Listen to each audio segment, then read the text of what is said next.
Testing, testing.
Kuzozapo, good morning and welcome everyone. From the misty tea gardens to the heart of Bhutan, welcome back to GICG. The Bengal Dooars have won the toss and elected to put Himalayan Cricket Club into the bat first. The weather is holding up beautifully, promising a full and exciting game ahead. We are all ready. I hope you all are as well. And this is the batting lineup of Himalayan Cricket. Captain Mikyo Doji and Tenzin Rabge up front, but this is not in the particular order. And we have Tashi Phunso, we have Sujit Nandi, the veteran, we have the wonderful Asim Wasaful Haq, and Ugen Doji, the youngster, and Vikram Das and Thile Jamso, the captain of national team, with Aniruddha Rai and Bas Roy and Vicky Kumar there. We have to see what kind of target they would set. Bengal Dooars were saying that if they can restrict them to 150, they would do wonders. And this is their batting lineup. The bowling lineup.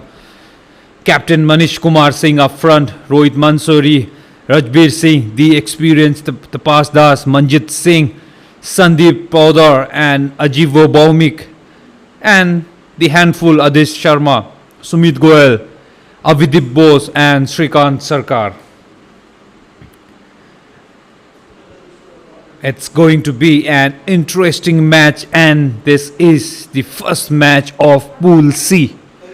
From Pool A, Hasimara, and from Pool B, Banaras have already made it through to the Super 3. Now we have to wait and see who will make the grounds, or let's say who will meet them at the top of the fight, of the clash of the clans.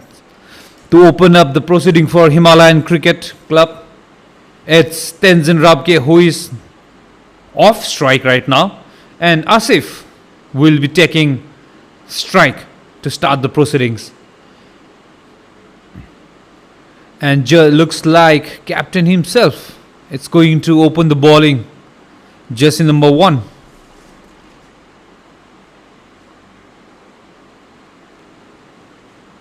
Oh no, we have to wait and see who's going to open. It looks like jersey number 14, Sujit. Sorry, I'm looking at a different sheet out here. So jersey number 14 is Shrikant Sarkar. I think he is going to start off the proceeding with left arm over the wicket, and he will be bowling to right-hander Asif. It's a beautiful ground, a beautiful day to kick off the proceeding of Pool C.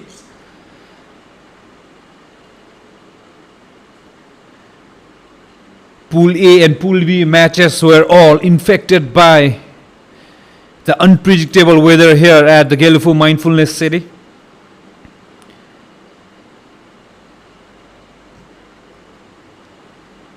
Gelephu T20 Championship is one of the marquee tournament in Bhutan cricket's calendar.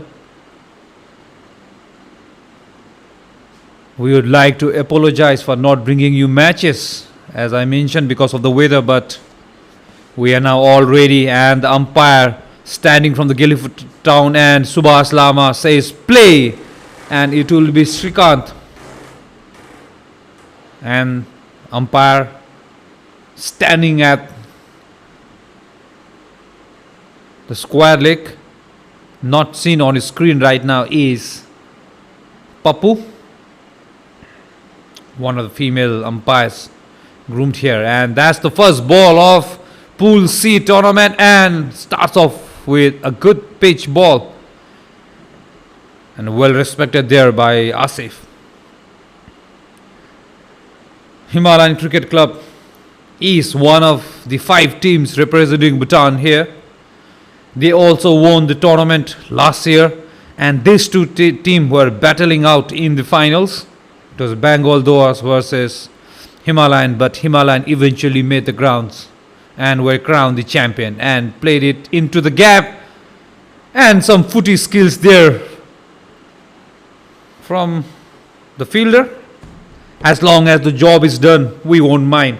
With that, Asif is off the mark, and so is Himalayan Cricket Club with young Tenzin Rabge, who will be facing the left-hander Srikanth. Tenzin Rabge playing in his own home turf, who'd like to get off to a flying start. Came back in, but well defended there by Tenzin Rabge.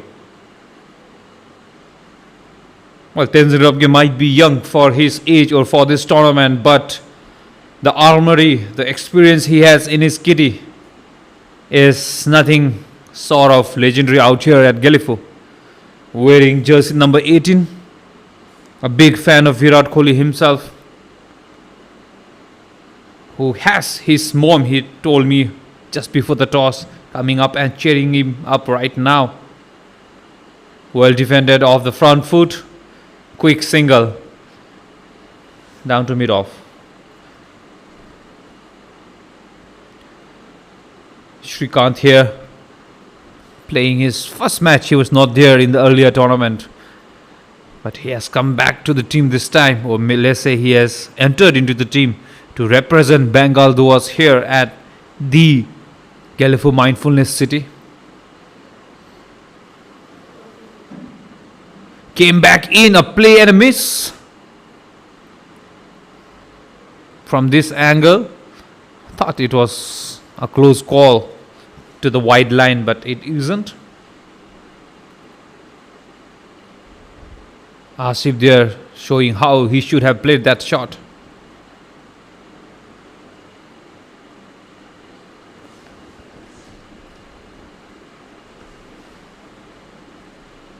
Bit short, played it off the back foot. Well fielded there. Will it be one run? Yes, it would be a quick single taken. Good running between the wickets there. And that's the end of the first over. Himalayan Cricket Club 3-4-0.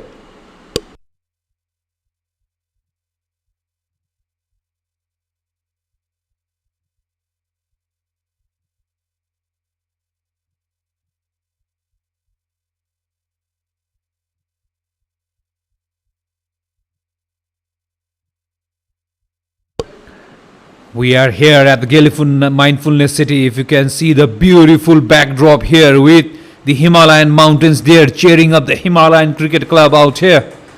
Thus the name Himalayan Cricket Club comes here, right at the center of Gelephu Mindfulness City.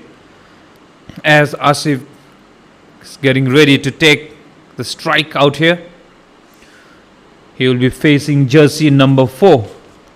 That's captain himself, Manish Kumar Singh, setting up his field, just checking if the things are correct.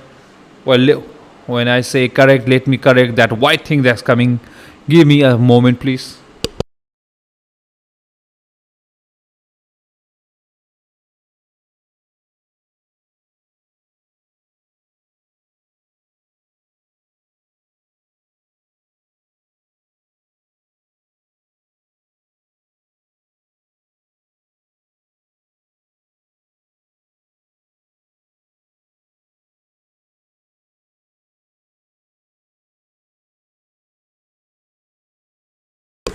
We are back live, second over, and Mr. Tapas Das right on the money.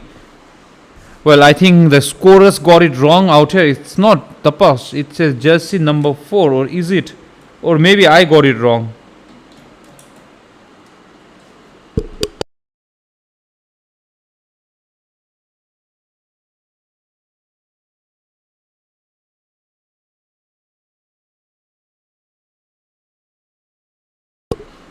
My sheet says that's Manish Kumar. Oh yeah, it's up, and that will it be the first maximum? Yes, I think it is 6 there, signal by umpire Papu Seringzangmo. That will be the first maximum, a humongous 6 from Asif's bat. Pitched slightly up, and he dispatches it away.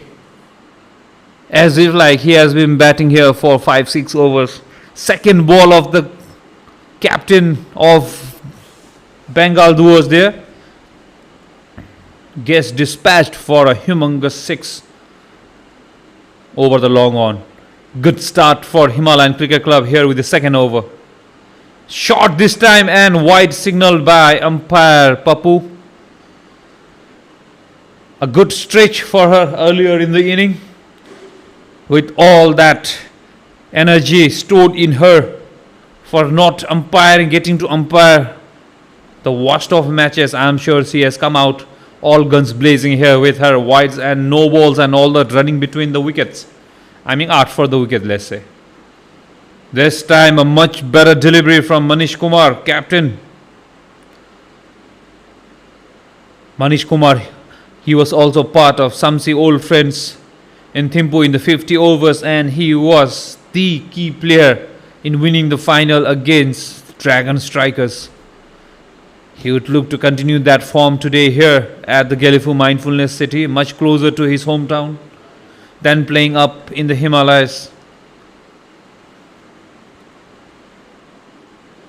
Bang on money again, and this time a quick throw at the stump but unable to hit. Astri was being quite cheeky there, looking for a run if in case it was not gathered by Manish there. Manish Kumar mentioned after winning the toss, it's a flat pitch, yes, but if we can restrict them below 150, they would easily win this game. Well, we have to wait and watch what happens here.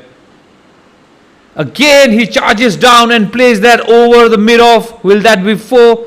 Yes, it will be. That will be second boundary of the tournament. The first, of this inning, first being 6, second being a 4. Already 11 runs of this over, piling up the pressure on the captain there. The batsman Asif, he looks in a state of pure concentration. His bat a fire streak, and every shot is sparking lightning like the crowd. Putting the pressure back on Captain Manjit there. The last ball of his over, and well respected this time, will be the end of second overs. A good second over there for Himalayan Cricket Club. At the end of 2 overs, Himalayan Cricket Club 14 for 0.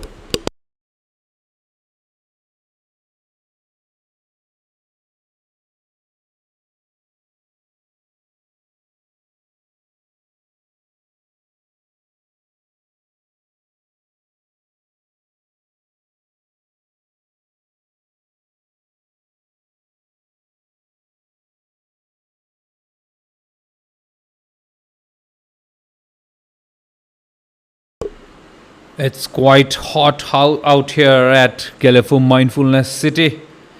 It's hot and humid. The morning matches are always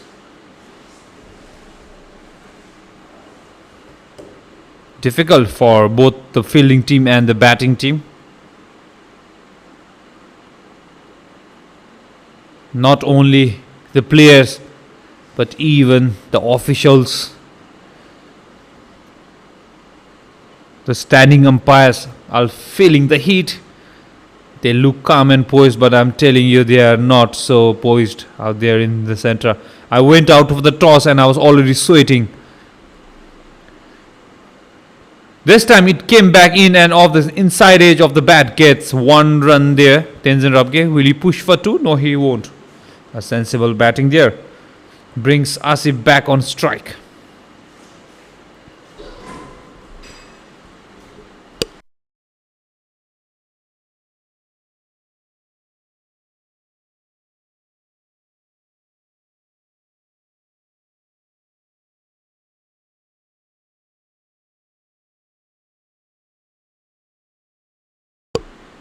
Shrikant there. I think that was a shot of length. Asif tried to put that through the extra cover gap, but unable to find that. Comes down to check the pitch. It's hot and humid here, as I was mentioning. And keeper with the helmet on early in the inning. It's not easy.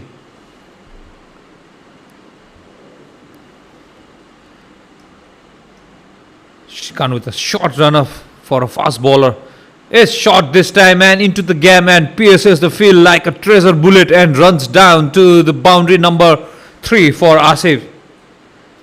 A beautiful batting display here from Asif, continuing from where he left off in the second over of this inning.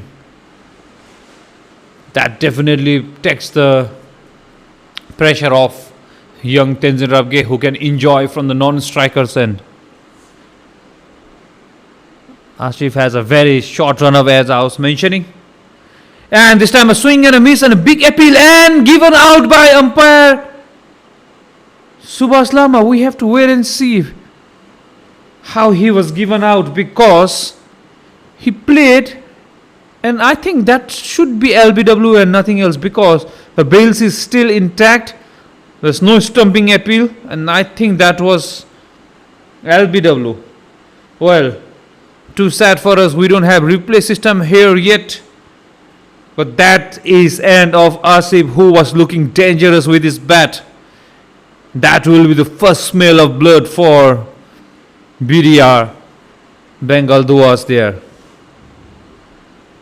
1941 Himalayan Cricket Club.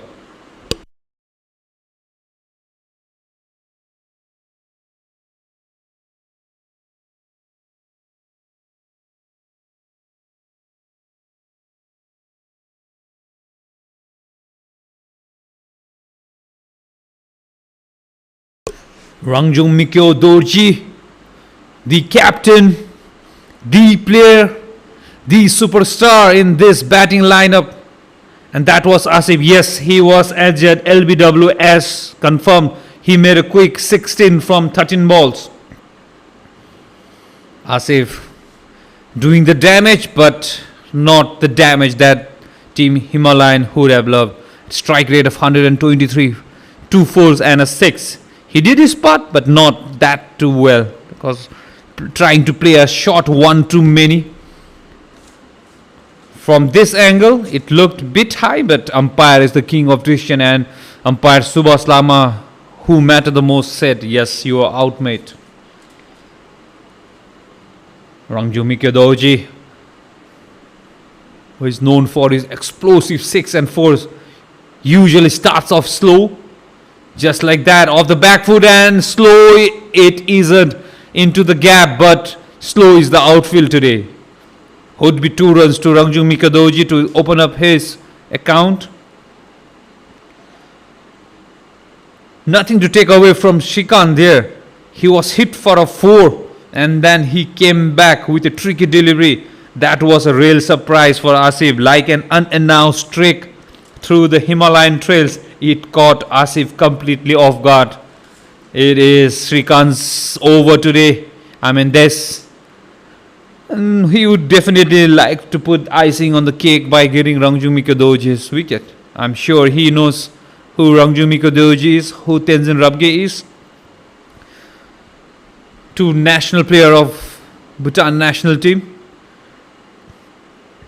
And that was bang on his money, Shrikant there, but well respected there by Mikio Dorji. Being as alert as ever, he thought he could get a cheeky single there, but Tenzin Rabge not so interested in that. That will be end of 3 overs, and there we see the ground staff with just a fan there. It's hot and humid here at Gelephu Mindfulness City. One fan won't do much good to their sweating nerves, but it certainly helps cool them down. Captain Manish will continue from the, let's say, the mountain end, not the Gelephu end. Well, we can name any end, but I would love to call it Gelephu end and the mountain end, as I was doing in earlier format or the earlier tournaments. Well, this tournament is Gelephu tournament, but we have India and Bhutan team. There are 15 Indian teams and 5 Bhutanese teams competing for the ultimate glory. Captain Manish steaming down from Himalayan and pitched up and well fielded there by jersey number 6, Adesh Sharma. He is also the vice captain of Bengal Dooars. As I was talking of this tournament, this is more than just a tournament. It's a testament to the enduring friendship between India and Bhutan. A true reflection of shared passion and sportsmanship. A play and a miss from Tenzin Rabge. Not much foot movement there. It was like he was stuck in the crease and he was just putting the bat onto the ball. Looks nervous there. There was a practice match played yesterday where Tenzin Rabge made 100 runs not out at the Gelephu Higher Secondary School. Played on a synthetic pitch. And I think he's facing that because ball is not coming onto the bat as it happens on a turf wicket. When compared to a synthetic wicket, just like that. Again, he's moving away from the ball and he's trying to play it on the offside. And Miko there, I think, being what he is and talking to young Tenzin Rabge, says your foot is not moving. Or maybe you're trying to hit the ball too hard. Let's see. This is what we would like to see in a game of cricket. Young cricketers watching there.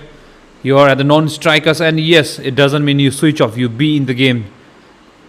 Just like what Mikio did right now.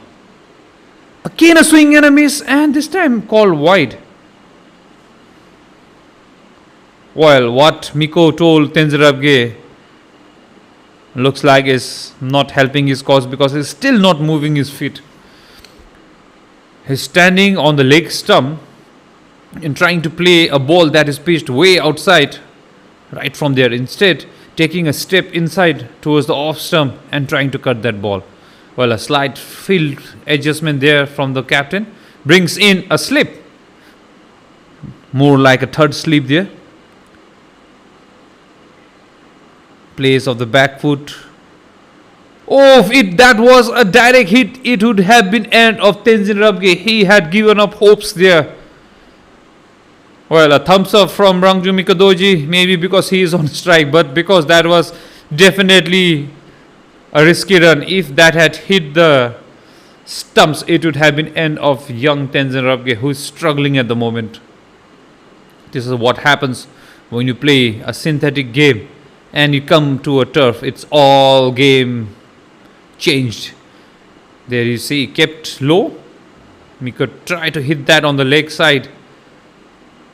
Only manages to find his body there.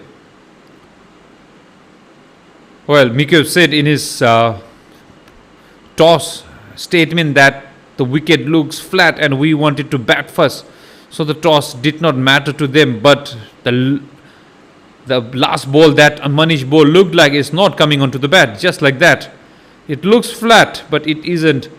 Inside edge down to the deep fine leg will be cut off by the fielder. Should be 2 runs to Rangjung Mikiodoji. Not the shot that he intended, but he will not mind those runs. At the end of 4 overs, Himalayan Cricket Club now 23, or let's say 25 for 1.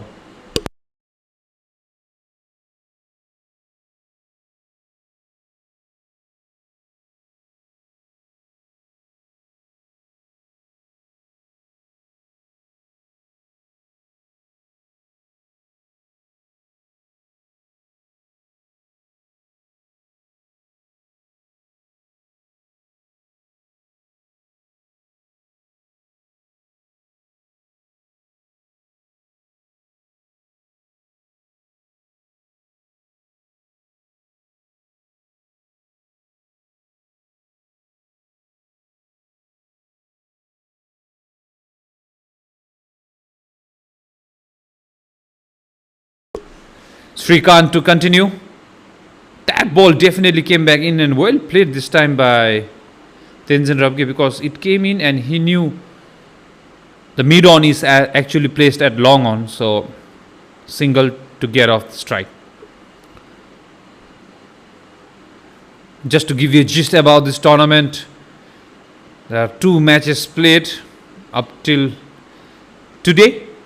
1 match was being played here at Gelephu International Cricket Ground, and 1 was playing at a synthetic turf wicket at Gelephu High School Ground. So it was a big battle or a big test of skills for the 2 teams that represented Pool A and B, because morning some team played at the synthetic and afternoon they were playing at turf wicket. Quick single, good running between wicket between Mikyo and Tenzin Rabge. As I was mentioning, few teams like Takin City, Birds Cricket, they played 1 match in the morning on the synthetic and second match here at Gelephu International, or vice versa. First match at the turf, second match on the synthetic. It was definitely difficult. I'm sure any cricketer watching us today, within a span of few hours, you are batting on a turf wicket and then you are going and batting on a synthetic wicket. Well, batting on a turf and going to synthetic is always easy because ball comes on the bat, but playing on a synthetic and afternoon playing on a turf is a different game altogether. Kudos to all teams who managed to do that. Again, it was more of a front foot ball, but Tenzin Rabge is definitely struggling there. Just to prove my point correct, because yesterday he was batting and made 100 runs on a synthetic wicket, and now on a turf wicket it's a different ball game altogether. It's like the ball doesn't have enough legs, it doesn't reach the batter itself. That too kept low, a quick call, and if the throw is at the ball keeper's end, it would be close call for Mikko. But Mikko, a fit guy, runs between wicket like maybe like Usain Bolt runs between his 100 yards. That's the end of 5 overs. Himalayan Cricket Club 28 for 1. The atmosphere here is electric yet serene. It's a perfect blend of T20 excitement and peace of Gelephu mindfulness city.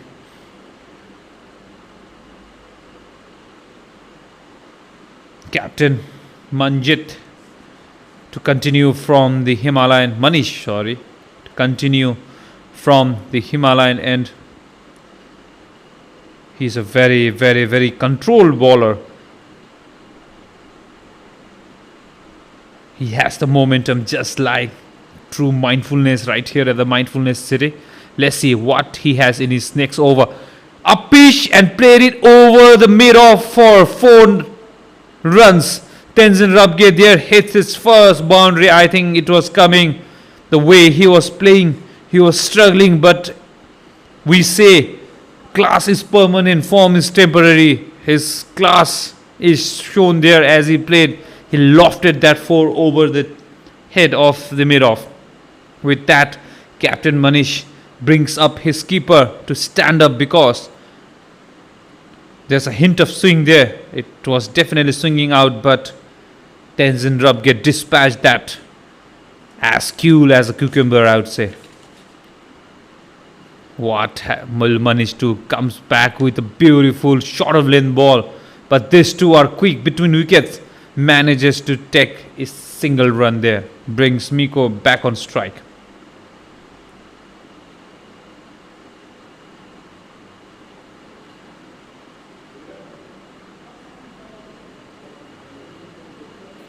Manish Kumar there into his third over.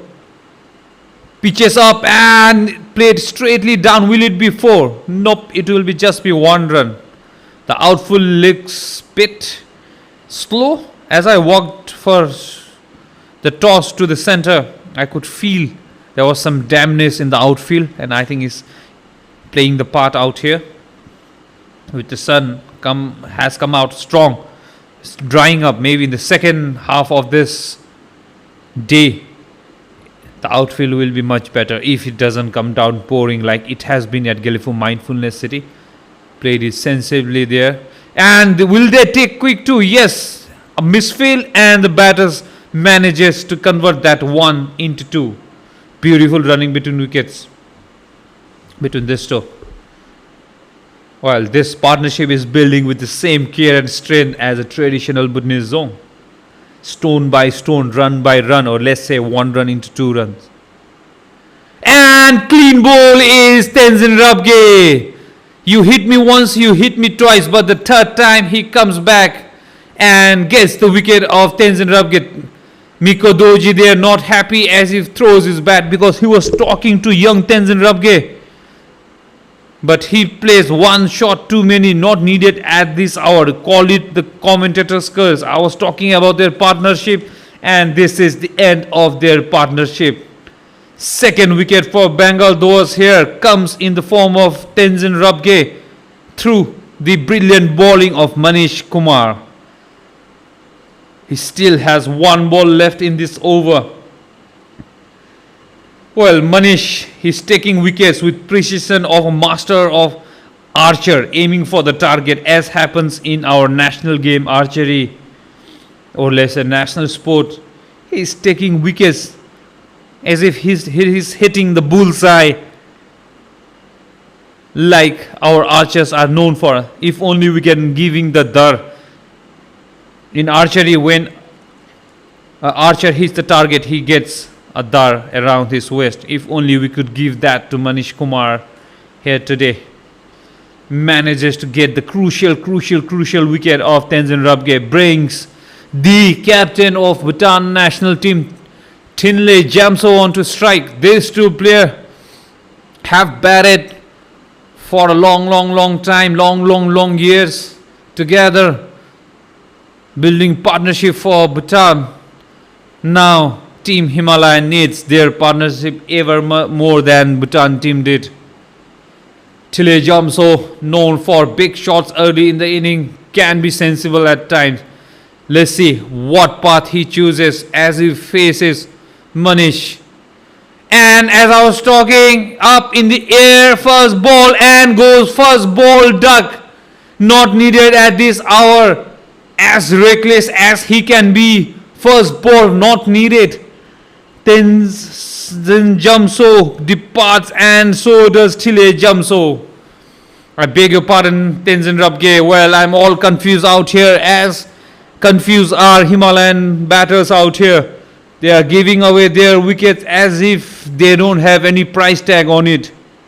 If only Taylor Swift could let them know the price tag that they are supposed to put there on the wicket, not the batting display we were expecting of Thinley Jamso here, goes without troubling the scorer. Manish Kumar gets the second wicket of his third over. He still has 1 over to go at the end of 6 overs. Now Himalayan definitely struggling at 36 for 3.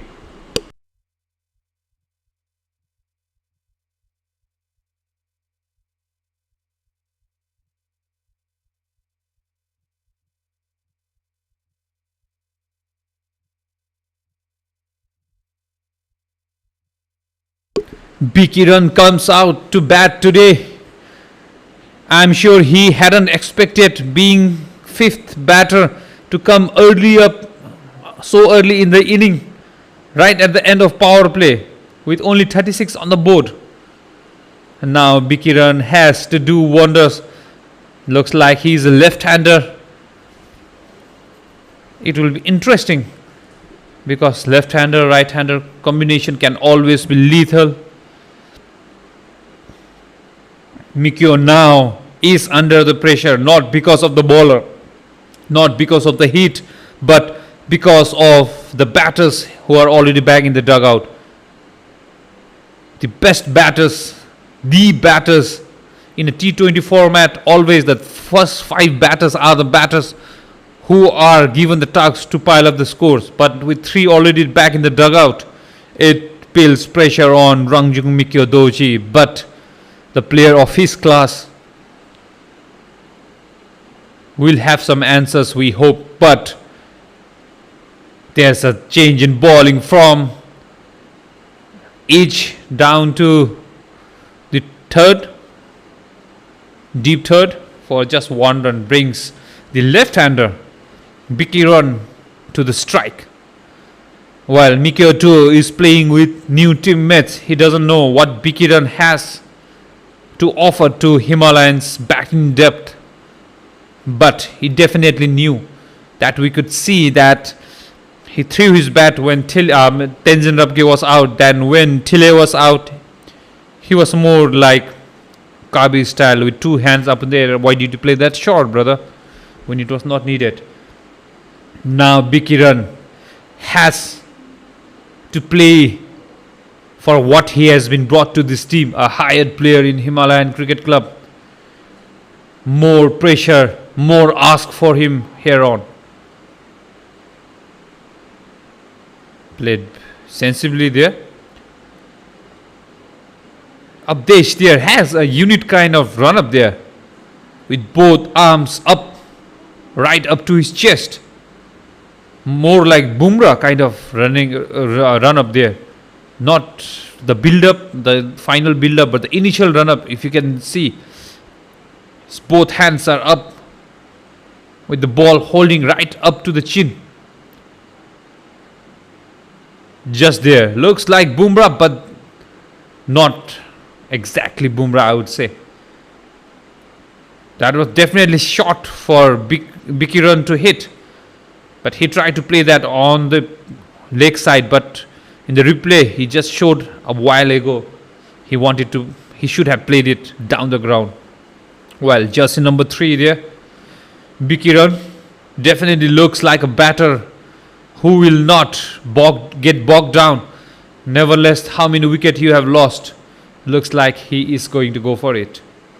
Just like that, up in the air, into the gap, and that will be boundary number 1 for Bikiran. Gets off the mark in style with 4 runs. Bikiran there. Pitch slightly up, punishes Abdesh there.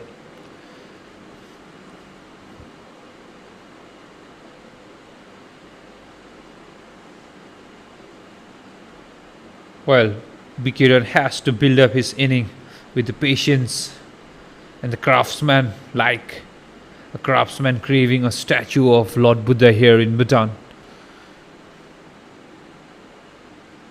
He has to.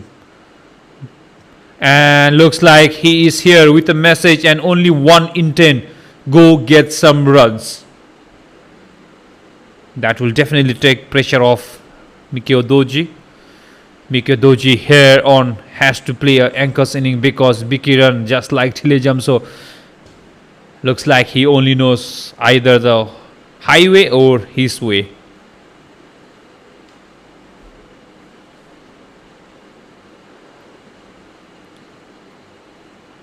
Usually in a game of T20, first 6 overs you go for big shots and maybe last 5 overs, but in between you take singles and you keep rotating the strike. But Bikiran here looks like he has a different intent altogether. At the end of 7 overs, Himalayan cricket 42 for 3.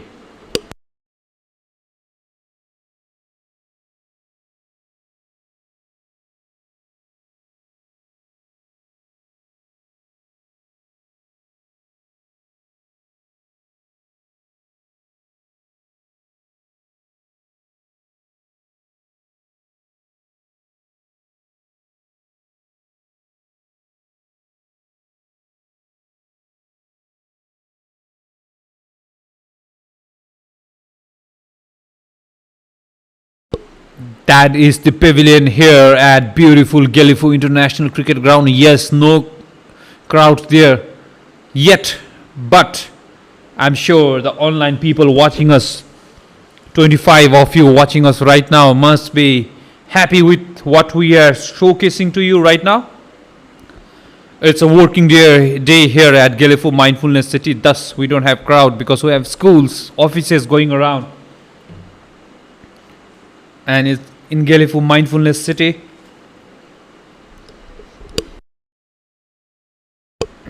The private sectors, they work throughout the week. Only Sundays is their off time, so maybe coming Sunday we'll get you some crowd here. But nevertheless, a beautiful game of cricket being fought here at the heart of Mindfulness City. Played it down for a single there, Bikiran this time. The ball definitely came in. And I thought maybe Captain Manish would spare over for himself to come back at the depth. Because mind you, Himalayan cricket, they have batting depth right till the end.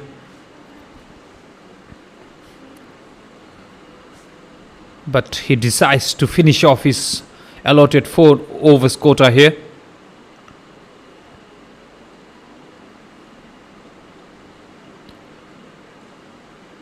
Played it straight down to mid-off.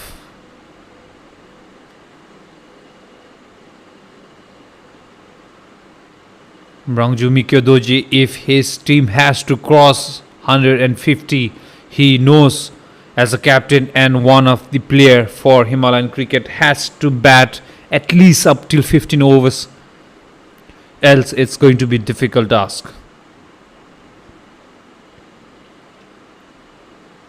Manish there, bowling to Bikiran.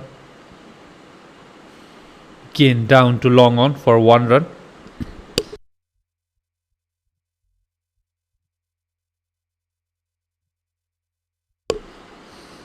Please do not mind my occasional mute because I am having slight cough.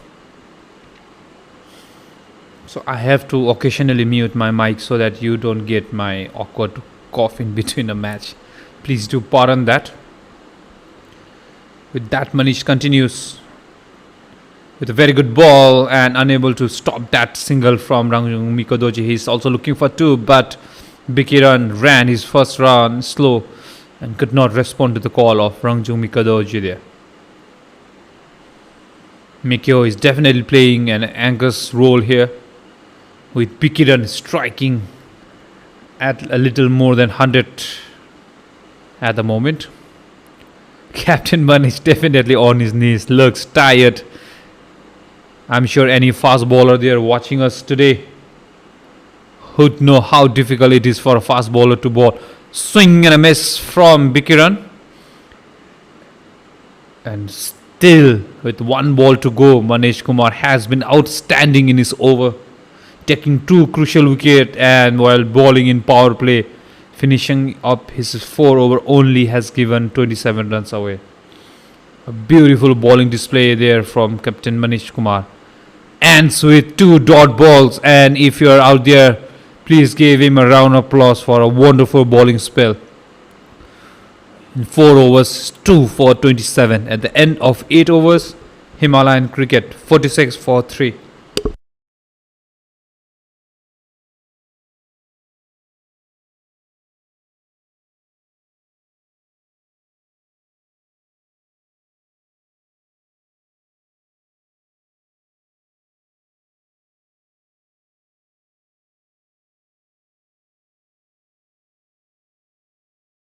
Those watching us on YouTube, please do comment, please do share the feedback. As Happy Grocer says, need a happy captain's innings from Mikyo. And Jatin Bhagat says, why yesterday there was no match? Because there was a walkover. The team from India, one of the team from India could not make it due to the ongoing Assam election. The border was closed, so unfortunately it was a walkover. But do not worry. Here on, you have the commentary team, you have the media team. We will be live with you each and every match unless weather plays a big part. So please do comment, please do share your suggestion. I'll try and cover whatever you say. A swing and a miss from Mikyo again, but will not a miss, but did not get on the bat as he intended to. But nevertheless gets 1 run and brings the hard-hitting Bikiran on strike. Abdesh with his second over from the Gelephu City end.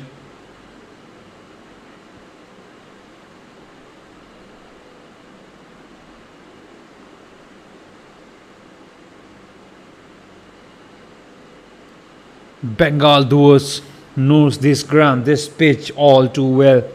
They were the finalists of last year's Gelephu T20 Championship, the very tournament that they fell short in the final to Himalayan and were just the runner-up of the tournament. Himalayan Cricket won the tournament and were declared the champion of the Gelephu T20 Championship. I was also part of the team, and I know this to go back to the starting days of Gelephu T20 Championship with the rivalry, but a healthy one. Up this there, bowling. This time gets bat on it, but straight to the fielder, and will be another dot ball. Bikiran is trying to hit the ball as hard as the rocks here at Gelephu Mindfulness City.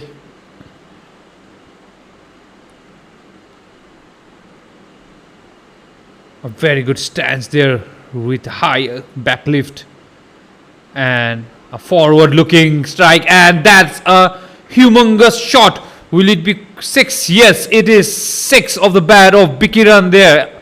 Umpire Subhas Lama with a good stretch. He charged down the pitch and hit up this and lofted him over the long on. Sorry, the long off.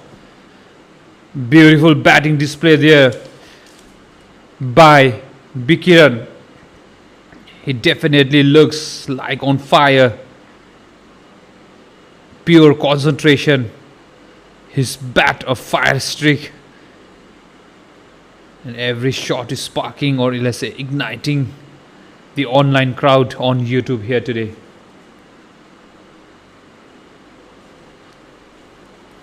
He's striking the ball so well, like the thunder here at Gelephu Mindfulness City. Till last night there was rain and thunder, but today morning is all sunshine. This time on the leg side, chipped, and will that be 4 or 6? 6, number 2 from Bikiran. Definitely the flamboyant left-hander doing what the coach Linden ordered there. Jersey number 3 with 6, number 2. Will he hit another 6? Just like it's jersey number 6, number 3 in this over. 3 in a trot. Well, we have to wait and see. But what it does is takes Bengal Dooars on back foot now.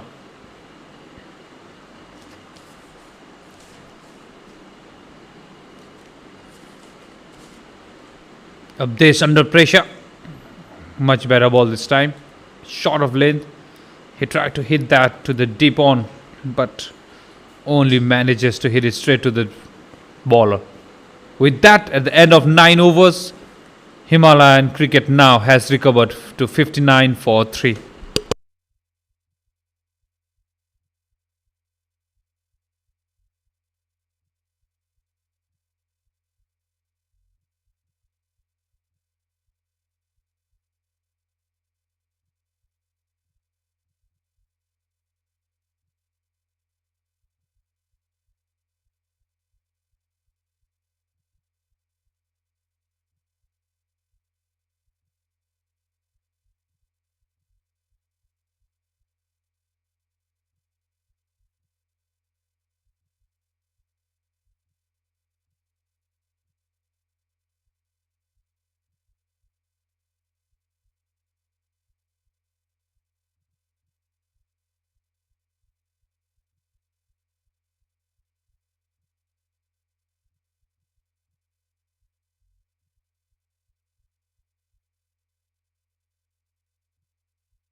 We have a change in bowling from the Himalayan end, or let's say mountain end. It is Tapas Das, jersey number 1, who comes on to bowl his medium paces. He will be bowling to Rangjung Mikyo Dorji. Let's see how he starts.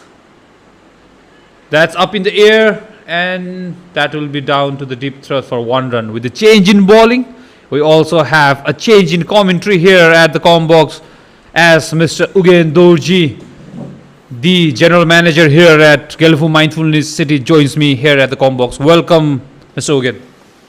Thank you so much, Manoj. I think, yes, you have done really well. Started off your inning as you have been doing for so long. So thank you for having me. Well, Manoj, it is a great day for cricket. The sun, the weather is absolutely fantastic.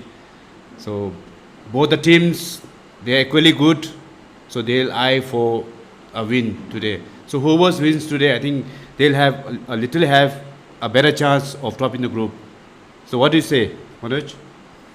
Well, yes, with white balls like that running down to the ring, it is going to make Bengal Dooars' arcs difficult. But you correctly mentioned again that it is going to be difficult if you lose the first match, and the one who wins will set the momentum. And after that, even the teams watching the match today from their pool C would be looking at the strength and the weakness. And if they win this match, they just need to win, I think, another 1 or 2 matches. Then I think this show for them to be the top of the table. Well, yes, definitely. If they win 2 matches, but if the other team wins also, then maybe some net runs. That's been played straight down the ground. 4 runs for Bikram Das. Well connected shot. Well, he definitely sent the bowler packing there, Tapas Das, down. Right, he took the aerial route and he saw the mid-off was a bit wider. And he has been striking the ball like the Thunder has been striking Gelephu throughout the night, last night, Mr. Ogin. Yeah, I think that's what. Well, we had a couple of days where the rain has been persistent in the evening. So, but all the credit goes to the ground staff. They have done a wonderful job in providing us a beautiful ground, well pitched, well rolled pitch. I think the bounce and everything looks fantastic. I'm sure, Manoj, you must be itching your hands to go there and have a blast. Well, I definitely wanted to play this time, but I thought I'll keep myself to the Veterans Tournament that you are going to organize very soon here at Gelephu, right? Well, we have the plan, so maybe let's see as when the things moves on. Well, not only me, I'm sure even our president, Dr. Thile Wongchudorji, his feet and hands and heads are itching to play here. Even our CEO, Mr. Dambar Singh Guru, everyone is looking to play the first legendary match, or let's say the Veterans Tournament here. And even you yourself, coming from cricketing background, must be eyeing to play on that home turf wicket. Well, I think everybody is excited. So maybe let's see how thing goes by. So that's single for Miki Doji. So good that both the batters are looking to rotate the strike, keep the momentum going on. So 10 overs done. Himalayan cricket are 68 for 3. Well, when we take the innings break, or let's say the overs break, if you could highlight on the tournament, Mr. Ugen, because you are the tournament director, you have been match referee, you have been commentating as well. So if you have to tell about the other 2 pools, Pool A and Pool B, if you can just give us a gist before the bowling starts. Who is on the top, who went through, if you could just cover on that, sir. Yeah, I think the tournament started on 15 September, but unfortunately due to the weather condition, the rains and all, so we couldn't have much of the Group A matches. So out of 10 matches, we could only play 3 matches. So Hashimara Sporting Club has emerged as the leader of Group A. Then in Group B, yes, there were 2 teams who were fighting for the top place, Banaras Super King and Youngster. So eventually Banaras Super King came on top So they top from Group B. So Hashimara and Banaras. So now we'll see who will come on top of the Group C. Like you mentioned, I think this is the group of death where five teams are equally good. So they have all, the team has to take out all the ammunition, blaze out, go full out. Well, thank you for putting that up. And with the new bowler Rajbir coming from the Gelephu City, and starts off with a white ball with his left arm orthodox. And you're right, like you correctly mentioned, 5 team and aiming for one Game of Thrones. That is just one place. It's always a difficult ask. Miko plays one down to the deep mid wicket, let's say cow corner, and walks for his single instead of running. I think the heat is getting into him. Most probably the current temperature would be around 30 plus. So I'm sure those cricketers who are coming from the colder region like Mikko and Orsing, they're coming from Thimphu and Orsing, so they might face a little difficulty in adapting the heat out here.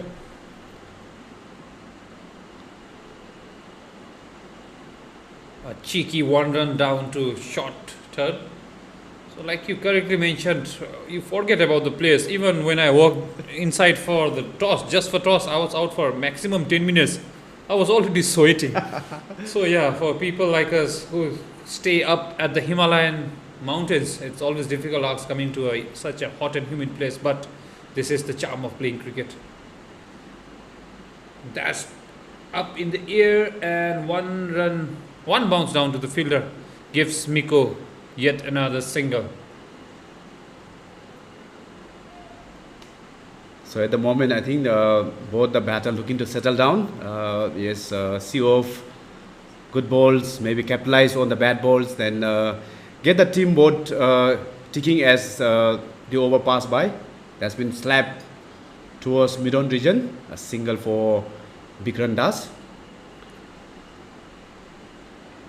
Well, Mr. Hogan, I wanted to ask you, the grass looks quite thick out here and the outfield looks quite slow. So what is the maintenance done by Ambar and his team on the outfield part? Because it was raining yesterday. During summer season when there is rain and all thing, I think it's very difficult. That's a good shot by Mikyo. Down the track goes and over the extra cover region. What a cracking shot by Mikyo. Brings up a much needed for his team. Keeps the scoreboard ticking. Well, that also happens to be his first 4. Unlike Mikyo, he hits his first 4 after facing 17 deliveries. That is unlike Rangju Mikadoji, but I think it's because of the pressure of the early 3 wickets that has gone down for Himalayan. A dance there with his legs shuffling. Definitely should be 2 or 4. I think that's only 1 run. I think they're not interested in 2 runs. Yeah, coming back to the outfield, the grass and also. So, like I said, I think the ground stuff, they face difficulties during the monsoon season because the grass, if you trim it, so in a week, I think you need to do maybe most probably, if you can go daily, but here I think so they does, twice a week. So as the rain and all thing with the seasons on, so the grass seems to grow fast. So that's why I think the outfield look a little bit slower at the moment because of the grass and all thing. But thing is, once the rainy season goes by and all thing, so definitely the ground stuff they will come to. There's a big appeal there and caught behind, says umpire Sering Zangmo there. Papu. So Tapas Das doing the trick, gets the most important wicket of the Himalayan quadrant, I would say. Comes in the form of Rangju Mikadoji trying to slash that to the square and gets the edge. Well, I think that's the wicket the Bengal Dooars wanted. No, I know the team knows the capability of Mikyo, so I think they have already got the big wicket of Thile Jamso. So now with Mikyo gone, so maybe it will put some shackles on the team of Himalayan CC? Well, definitely, as he takes the long walk down to the pavilion, brings TP, popularly known as TP, setting Tashifunso to the crease, and he will be batting with Bikiran. Well, Mikio there, he looked calm and poised until that shot he played, and even the wicketkeeper fumbled. And like you correctly mentioned, it is the golden wicket for Bengal Dooars there. Tapas starts bringing his experience into play, getting wicket off his second over, first ball of his second over, brings Tashifunso onto the crease.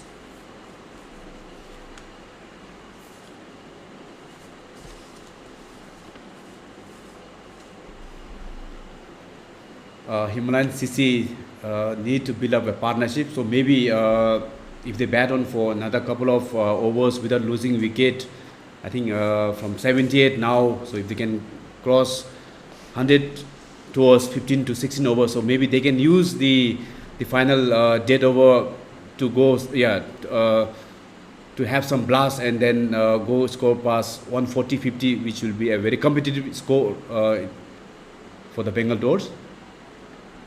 A misfield there will take Tashifunso off strike. Well, yes, you correctly mentioned partnership. If I have to quote, partnership is, it's like building, just like we build our zones with stones. You have to keep on piling those stones. Maybe it will be 1 stone or 4 stones or 6 stones, doesn't matter, but you have to build on it to eventually come up with a zone that stands tall and the target that they would set for Bengal Dooars to chase. But like you correctly mentioned, at least till 15 overs they have to go as they are doing right now, and after 15 overs maybe put the foot on the pedal. Gain a good ball and it drops it down and takes single. In a game of cricket, Mr. Ugen, yes, you hit 6 and 4s, you take 1s and 2s, but there is also another aspect. You coming from the coaching department, you drop and run to minimize dot ball. What do you say about? What do you have to say about that? Well, I think for any batters and all those things, so yes, like you said, hitting 4s and 6, it needs some skills, and then yes, the right ball which you need to pick the length correctly. So, but as a batter, the best way, if you cannot score 4s and all those things, is just to tap and run, just to block it or maybe push to the gap, then get the run. That will put some pressure on the field. So. I think if the batters, they keeps on getting the dot ball and all thing, the pressure mounts onto them. But if the batters keep pushing for singles, 1s, 2s and all things, so that will put some pressure on the fielding, and then they get maybe some kind of shot ball which they can put for 4 and 6. Well, truly spoken like a legend himself. That's how a game of T20 should be played. Just to give you a background about Mr. Ugen Doji here, aka Solo, he was a national player. He started working in Bhutan cricket, development officer. Then he was also a plant curator. He's a trained and professional umpire. He's a tournament director. He's even a player himself. He played national team. A swing and a miss will be some bias run, I feel. Coming back to Mr. Ugen, an all-rounder in cricket and in real life. Mr. Ugen, thank you so much for being here with us for so long in cricket, and also a commentator, by the way. He is the man, the go-to man, one-stop shop, we would call it, Mr. Ugen. So what do you have to say about all your skills here in cricket and contributing to cricket in Bhutan? Well, I think it all started with passion, and still there's a passion-driven sports which I feel. So yes, definitely, if you are passionate about something else or thing, you tend to learn a lot of things. So that's thing for me. I have learned a lot of things from cricket and all things. Cricket has given me a lot of things, everything, whatever I do and all things. So I think basically, if you love it, love your job, and with some passion, everything comes in place. So yes, been doing a lot of things, jack of all, master of none, to be fair with you. Well, I won't say master of none. You are master in many things, and you have been serving one of the longest in Bhutan cricket. I think with that, is that a four? No, it's just one run to Bikiran. So I think it has been almost 20 years. 2 decades working in Bhutan cricket. That says a lot about you, about your commitment, and what you have done. And I also forgot to mention earlier on, he's also a coach and educator, Yes. where you can even groom coaches and you can lead a team as well, right? Umpires and educator. Oh, well, if he puts his CV down in front of me, I think I will take at least 10 minutes to read it all out. A person of such caliber is joining me here at the Combox. It's a big honor. Thank you, sir. With that, let's get back to the game. Tashifun Zodir is, like you mentioned, is trying to build innings. He is known to be mastery of 50 overs, but when it comes to T20, he plays the ever crucial role of an anchor, which he is known for. Let's see if he does that today for Himalayan. Yeah, Manoj, I need to ask you one thing. So you have played a lot of cricket in this Gelephu International Cricket pitch, and also so you know some bits and pieces of the pitch and also. So what target should the Himalayan set for the Bengal Dooars? So right now it's 84. So what could be your prediction on that? Well, Mikio, you were also there in the toss. He was saying the pitch is flat, but by the looks of it, it's not coming onto the bat. So what I feel is anything around 130 mark should be a good score for them to defend. But having said that, with a white ball call there by umpire Subhas, having said that 130, they have to bowl well to defend. If they bowl full toss and right into the slot, even 130 won't be enough. So 130, around 130 should be a good score. Has been hit towards the leg side region. I think it might go all the way. So what a shot from Bikram Das. I think he's taking the charge of batting for Himalayan CC. Great shot. I think a good pickup from him. Yeah, a textbook T20 shot, I would say. It was right there in his slot, and he lofted that, and with a humongous six. So Bikiran Das is doing what Thile Jamso could not do, because we had only seen Thile Jamso here at Gelephu Mindfulness City, raving havocs to the fielders and to the bowlers. But today, it comes in form of a left-hander, Bikiran Das for Himalayan CC. That was a full toss and towards the leg side. I think it might go another one. So back-to-back six. So what a shot. Like Manoj said, I think that's another humongous shot he has played. So that put much pressure on the bowler. I think he has put his pedal on. He put on the foot on the pedal. So well, definitely yes, and damping the spirits of the bowler there. Rajbil is being taken all around the park by, now this time much better, a quicker one I would say, right onto his bat. Tries to play a swift shot but only manages to find his leg, and that will be leg byes as signaled by umpire. At the end of 13 overs, 98 for 4 Himalayan.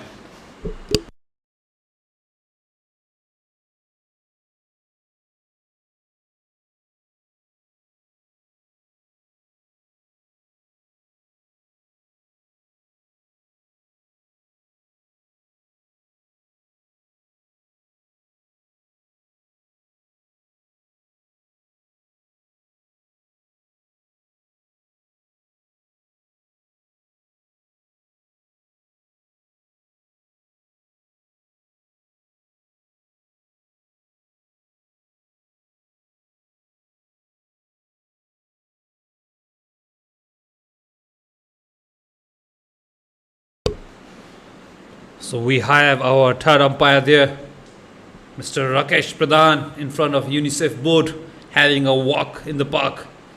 So Mr. Ugen, you are also handling all the umpires and scorers. So if you could give a gist about who all are the standing umpires here in the tournament, and you are using 2 grounds. So if you could just cover up on the officials here for this tournament.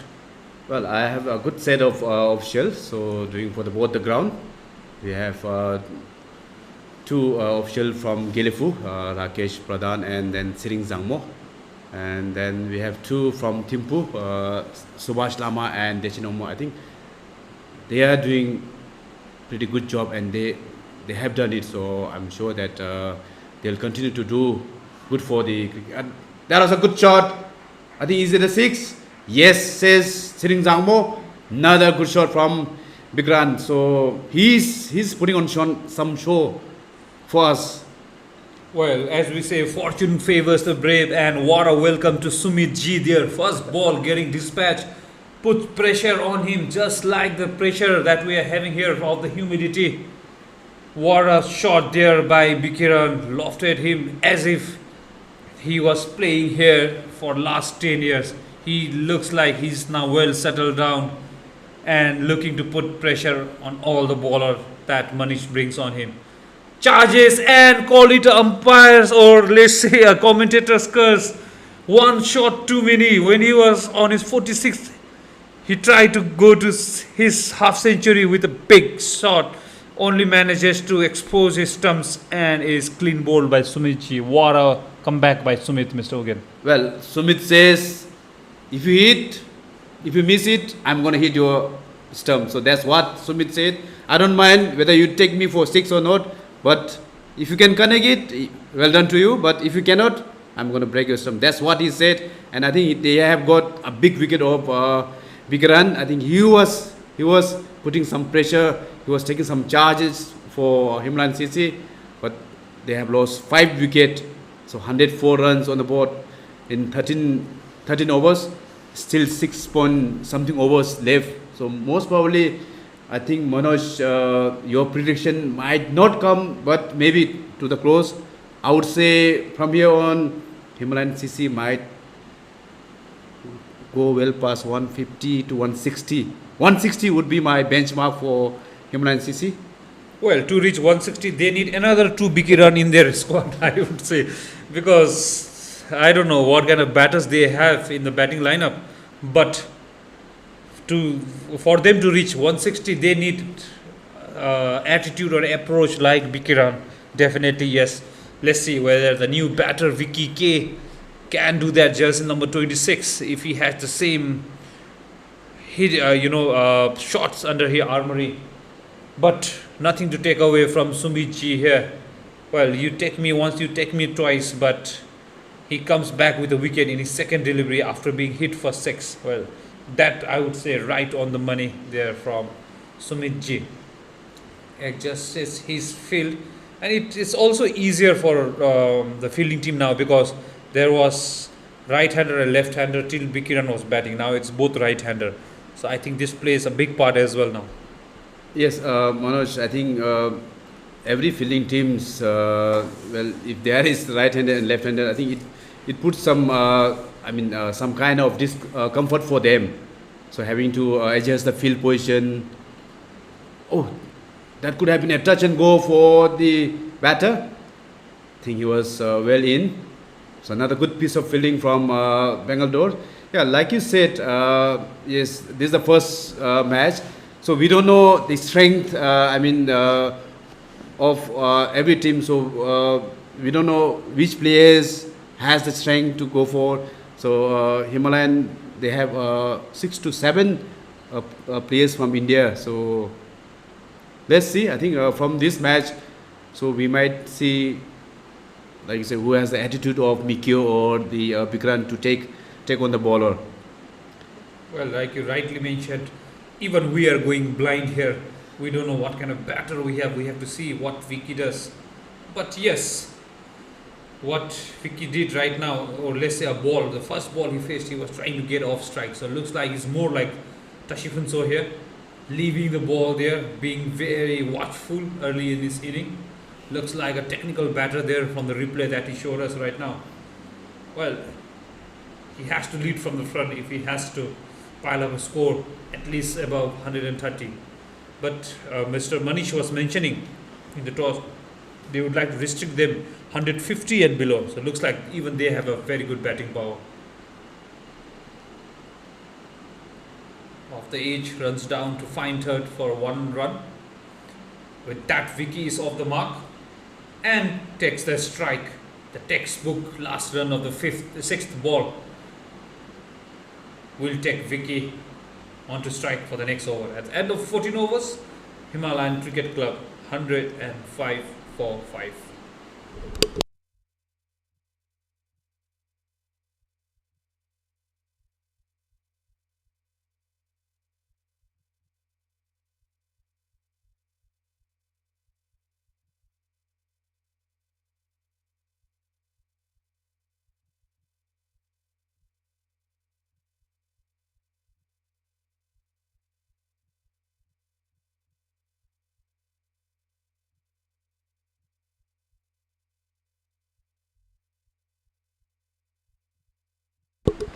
The opening bowler, the left-hander, comes on to strike, and as we ended the last over, as I was discussing here when we went offline, taking that one run of the last ball of the over, it's always, it's good, but it's always, the non-striker never likes it, right, Mr. Hogan?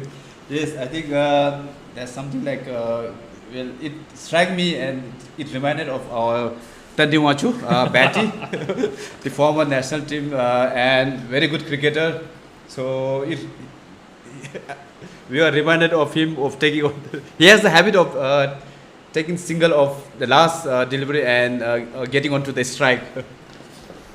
Well, like you correctly mentioned, whenever he was on strike and we were on the non-strike and it was last ball, we would already be halfway down the line because we don't want to run ourselves out. He was that player. And that was in 50 overs, by the way, not even T20.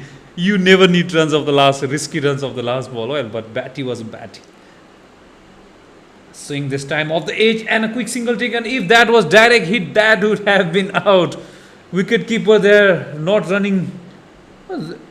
Well, I failed to judge that now the captain Manish, after bowling 4 overs, is the wicketkeeper now. Yeah, looks like he has come back to the wicket-keeping duty. Yes, the batter, I think he gave up half the way because I think if it was a direct hit, he would have been walking back to the pavilion. So that was a risky call and risky single for them. Punch it towards mid-off, will collect a single. Looks like the Himalayan CC are waiting for the death over. Maybe they can unleash all of their armory, like you said. Get some early Diwali. Oh, there's a big call. Will that be out? That looked close, Mr. Hogan. Sorry, I cut you in between, but that came in back. That song like a banana, I say, as in my normal thing. It came back in, hit Vicky. I thought he was sitting duck there, plumb in front of the wicket, but umpire Subhas Lama says not out. Sorry, from this angle we can't see, but that definitely was close. Maybe the pitching of the ball might have saved the batter. He must have pitched outside the leg stump. That's been pulled towards the leg side. I think there will be the deep. He just couldn't stop the ball using his all the skills, the cricketing skill and even the football skill. So there's a welcome 4 runs for Himalayan CC. Well, it is a moral victory for Vicky there, having started off very slow. Now gets one right off the middle of his bat and gets his first 4. That puts pressure back on Srikanth. He has 1 ball left of his allotted quota of 4 overs. Let's see what he can do. And clean bowled he is. Vicky there, just like other Himalayan batter, plays one shot too many when it was not needed and gives Srikanth his 2nd wicket. Well, the scoreline says Nelson up, triple 1. So maybe yes, that omen coming into play. What do you say, Varaj? Well, if it was David Shepherd, he would have definitely jumped to that onto the field. But yes, like you correctly mentioned, I think it's the curse of ones. 1-1-1. 15 overs done. Himalayan CC 111 for 6. Mr. Hogan, what do you feel about that shot? Was it needed? After hitting 1-4, why do you need to hit him again for another 4? And why don't you take a rest and come back? I don't know. I don't understand this from the Himalayan batter's approach. Well, maybe he thought that he has done it in the previous ball. I think the ball was similar similarly bowled by Srikanth, but the length maybe, or maybe some change in pace might have done some tricks for Srikanth. Well, So but also before that, for the dot ball you see on the screen right now, he was almost LBW. That came back in. Then he hit a four. Then he should have respected and taken single and kept himself on his track. I don't know. If it was me, I would have taken single of that ball. What I call a smart batting. He should have taken single and he should have preserved it wicket. Now instead of that, it brings Sujit onto strike, to the crease, partnering Tashfunso. Well, I don't know. That's me, how I think. So maybe that's why I'm not playing and I'm here at the commentary box. And with that, Tashifunso also parts way. This is what it does. See, one wicket is gone at other end, and another batter also follows. I think it's like something like one goes, then another falls for. So maybe I think I don't know what is happening between, but Tashifunso wasn't that comfortable in the pitch. He was sitting. He scored 6 runs of 8 deliveries, so not comfortable, and maybe he's looking to get some runs. So that's what the pressure does for you and for your team. So 7 wicket, they are down, and maybe somebody has to step in. I don't know. The fireworks might not come in because all the good batters are already have done their batting part. So now comes the bowler. Well, if they can click, they'll add some run, which is a bonus for the team. Well, what I was told, Himalayan Cricket Club has batting right till in number 10. Well, we certainly hope they do, because with Ugendorji coming in to support Sujit Nandi there, both new batters, both haven't faced a ball, and this was the time from 15 overs for them to accelerate.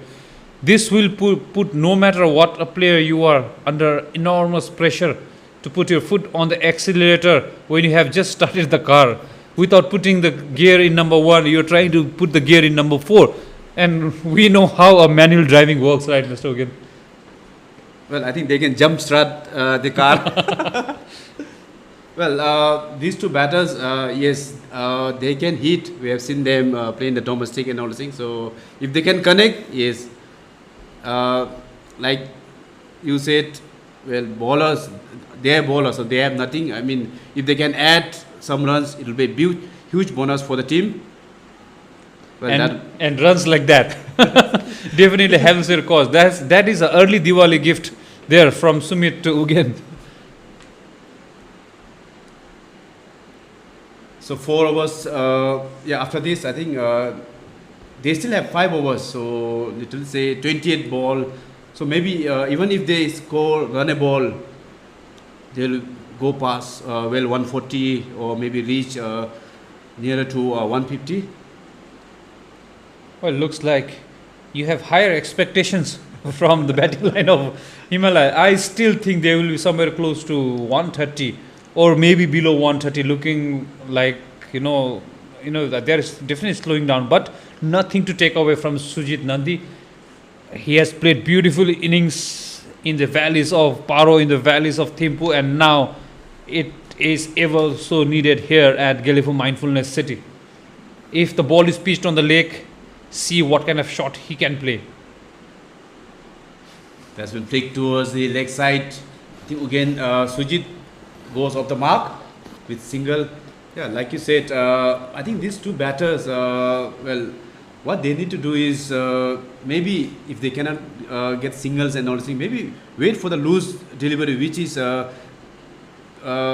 which comes to their strength. Maybe if they can use the strength into, if they can capitalize the strength, then maybe why not get a couple of boundary which will have. There's a white ball going beyond the tramp line of the umpire. Like you correctly mentioned, T20 is anyone's game. The momentum swings like a pendulum does. So anytime Himalayan can bring in their favor, anytime they would like, but to do that, we have been focusing ever so well from the first ball itself. Partnership is crucial. Well, you have to be mindful like that, like Ugen was in that ball. He let that go. He's being watchful. says a big thing about this young lad, who is a bowler, yes, but also an all-rounder. He's rated highly by Bhutan Cricket. He's also on the contract system. Bhutan has contract system, as you know yourself. So he's also a contracted player. So yes, this is the platform for a player like him to perform and show and also prove that. That definitely came back in and had, I think it was more of a Inside bat edge. and pad. Yeah. So inside edge to end the 16 over. Himalayan CC 114 for 7.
The pass continuing from the Gelephu City end. Starts off with a dot ball. Now Bengal Dooars are piling up pressure onto the batters as if they have found the batters a blind spot. When Bikiran was batting, it was the other way around. They were being dispatched all around the park. But now they are coming back with wickets and dot balls, but not wide balls. Again, a commentator's curse, Mr. Again. Well, I think till now the Bengal Dooars bowler has done pretty much good job. The fielding has been tight. They have kept the batter on toes. So batters had to literally earn their runs. So tapas to Sujit Nandi. Sujit goes down to the leg side. Another dot ball for Tapas Das.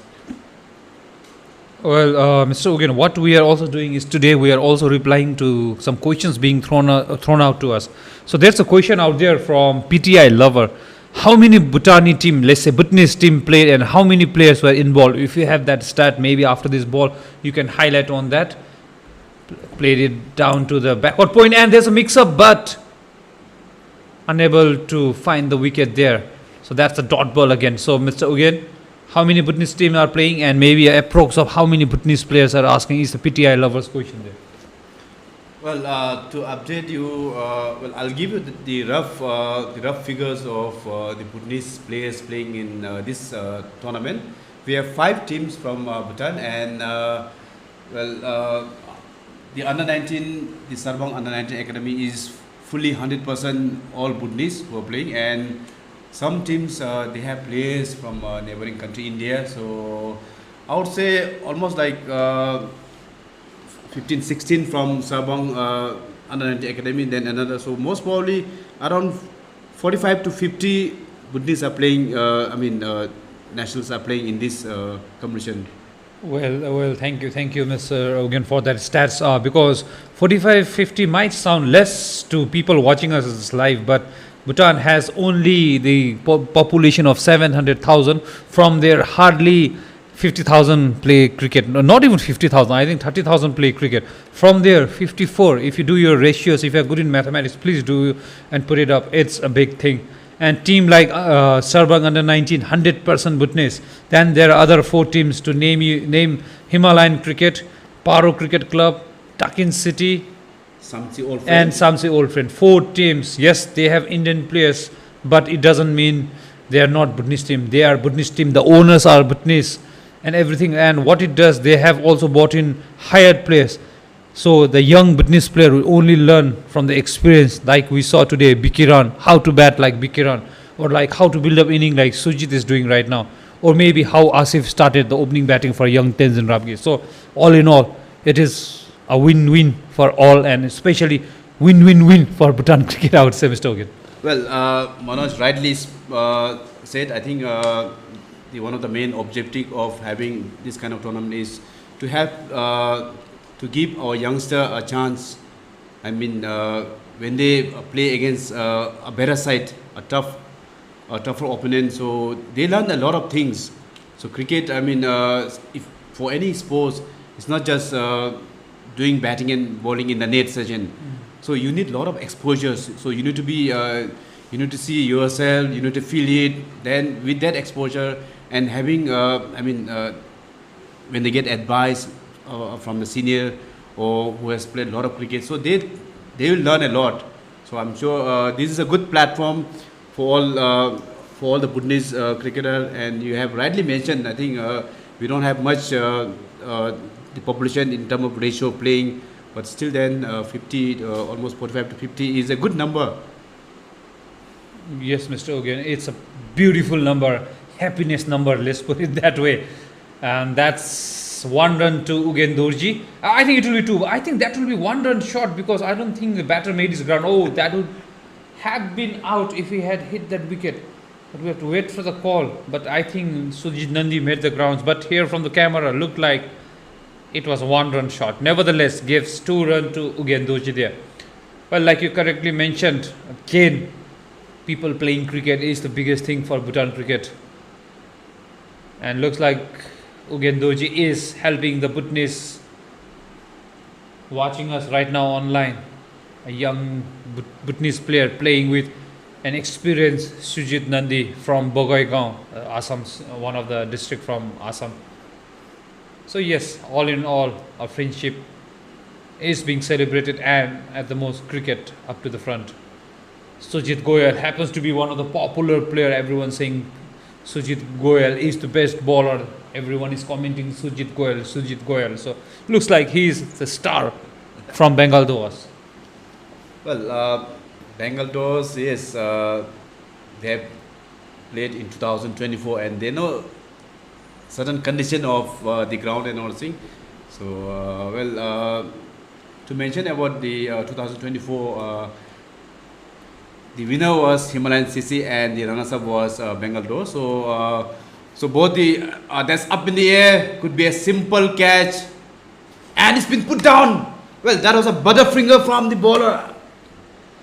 I'm sure the captain is not happy with this bowler, but yes, taking a high catch, you tend to miss sometime on that, right? Well, I would say the viewers curse because everyone is sending loves sign to Sumit and he puts down the catch of his own bowling. I would say Molly gone Holly. That was a dolly, a sitter. And if he had taken, we would have all said as calm as a cucumber. But to Sumit ji, I think you have to come back strong in your next over.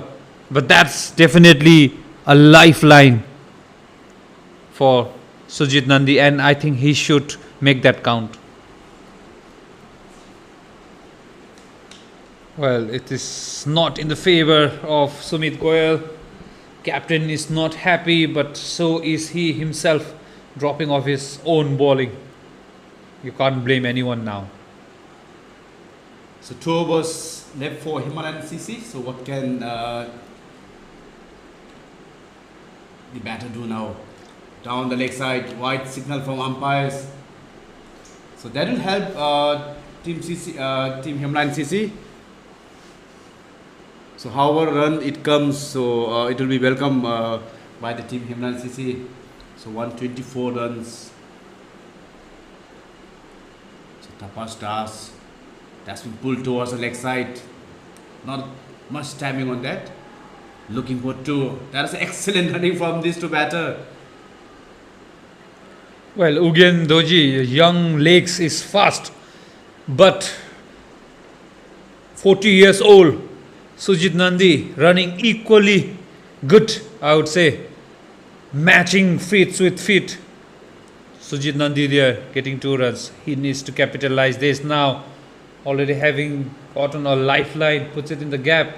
Should be another 2. It is. I'm sure he's going to signal to the dugout for water now.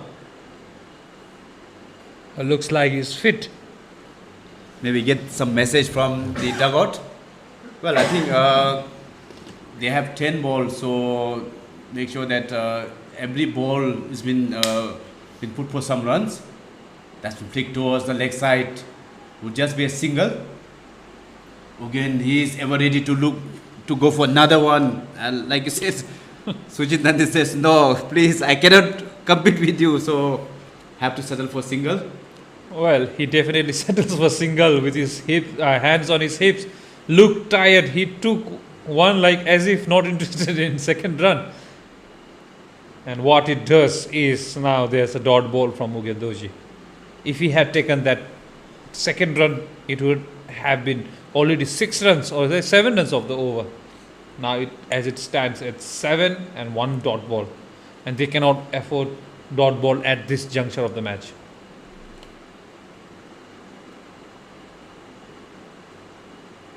They've been slapped through the extra cover. Looking for to another. This time it was Sujit.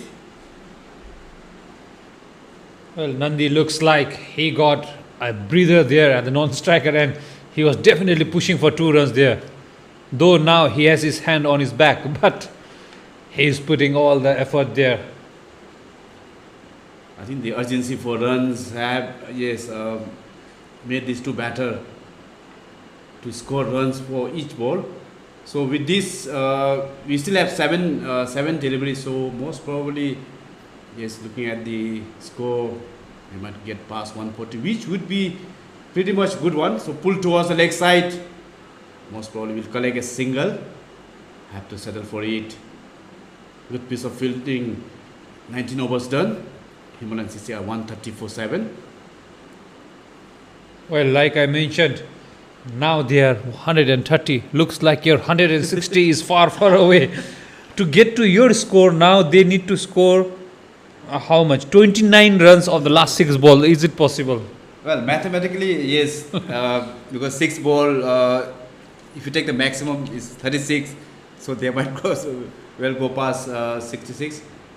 But cricket is a funny game. You never know what will happen. So let's see how the final over goes by. Bengal Dooars have done so well to restrict them to 130 with 1 over to go. It has been exceptional teamwork from their side. The fielding display has been exceptional. Now again up in the air, this time Sumit won't even go for it because he has already dropped him once. Brings again back on strike, and as I was talking about the teamwork, the fielding side is united front moving as one, much like the communal spirit of Putnis village working together to celebrate the festival. And there is again charging, and I think if the throw was a bit harder to the non-striker, it would have been end of Nandi. Well, much needed dot ball there for Bengal Dooars there. Well, Sumit Kaul, he is doing a fantastic work for his team. I think bowling in the dead over is always a challenging one because if you go or ball in the wrong place, that's up in the air, could be a simple catch, that's been put down. So another catch been put down. I'm sure luck favoring these two batters at the moment. Well, I don't think, like you said, they have butter fingers. I think they have butter palms only. They are dropping catches like we will be dropping Diwali gifts very soon. Again, a pitch up in the air, but this time falls in no man's land. Will they direct to? Yes. Nandi takes 2 runs there. He knows even 1 run matters in a game of T20, but 1 run short signal there by umpire. So Nandi, you just did harm to yourself by running 2 runs when you get only 1 run. Well, Manoj, I think sometime around 16 to 17 over, you mentioned that you saw Nandi doing some kind of short running and all. So maybe this time, yes, the umpires have got it right. That's high up in the air and much needed, a huge 6 for Ugendoji. Well, like you said, he can bat. Nandi. To correct you, that was Nandi, jersey number 14 The score is wrong right now because it was one run short, but it was Nandi. But yes, it is Himalayans 6. That is Nandi. So he took that one run shot, I think, to hit 6 because that was their game strategy, I guess. And now the last ball would only be 2 runs. So that will be the end of Himalayan CC's inning. They end up at, we have to wait and see, I think 141 for 20 overs.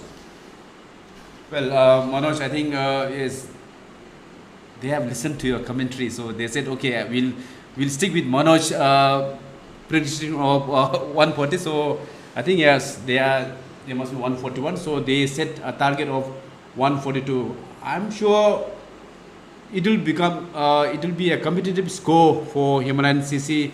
They have a good bowling unit. So let's say go through the batting card of Himalayan CC. Well, they started off well with Tenzin Rabge and Asif specially making 16 of 13. Then Captain Miko playing an anchor's role of 19.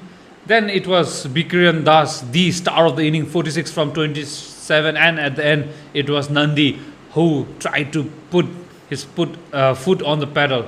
With 11 extras from Bengal Dooars, now they need 142 from the 20 overs. Like the captain mentioned, below 150. So it is as per the game plan. Well, we have to wait and see what will happen in the afternoon. I mean, in the second innings, Mr. Ogin. Well, yeah, like the captain Manish himself spoke about 140-50. So I'm sure they will be pretty happy with this bowler. So who has done tremendous job in keeping in restricting the runs. Picking up a couple of big hitters for 0 like Chile, and then not giving much time for the Mikko to swing his bat. Well, yes, they definitely have a very good batting side, it looks like. But yes, at the end, they have to pile on the runs, and this is their batting order, it seems. But well, they will need a run rate of 7.10 per over to get to 142.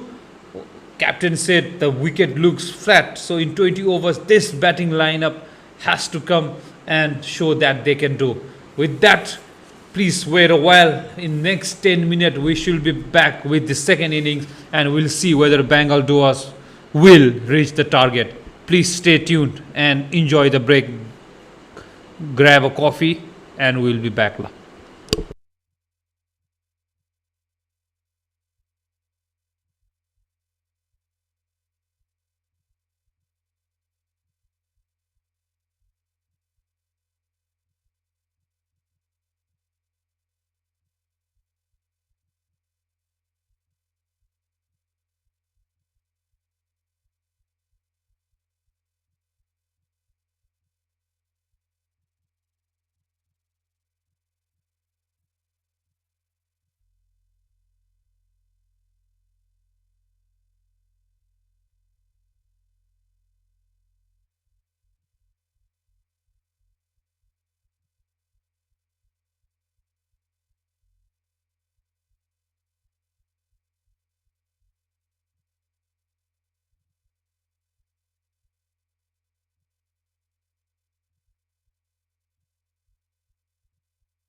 Welcome back to the second innings as Bengal Dooar will be trying to reach to that run mark. Himalayan CC will be trying to stop that. To start off the proceeding from the Himalayan end or the mountain end, looks like it's going to be the left-hander youngster Sange Yongba. And this time, the wicketkeeper for Himalayan Cricket Club is none other than Tenzin Rabge. In slips, looks like Nandi or Mikyo, not too sure at the moment. And the batter to start off the proceeding for Bengal Dooars, who will be Shridip and Abdesh. Abdesh looks like he is a all-rounder, because he also started off the batting, bowling, and now he's also opening the batting for Bengal Dooars.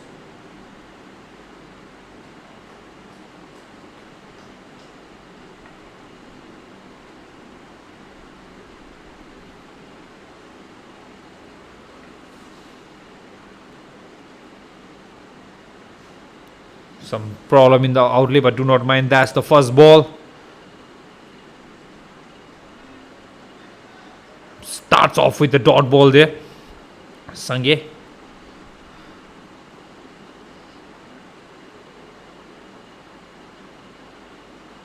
Well, I beg your pardon. He resembles Sange, but is not Sange. Sange, also a young left arm pacer from Gelephu, has the similar action, but it is bust up.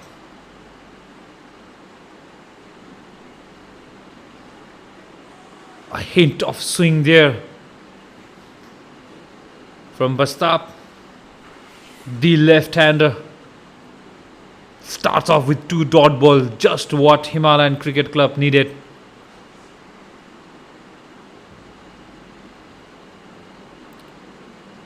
Abdesh is on strike.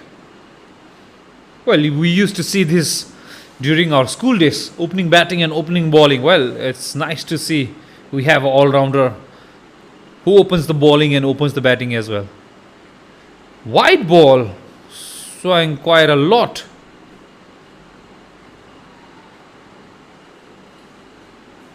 Umpire Tsering Zangmo there thinks that cross the mark line.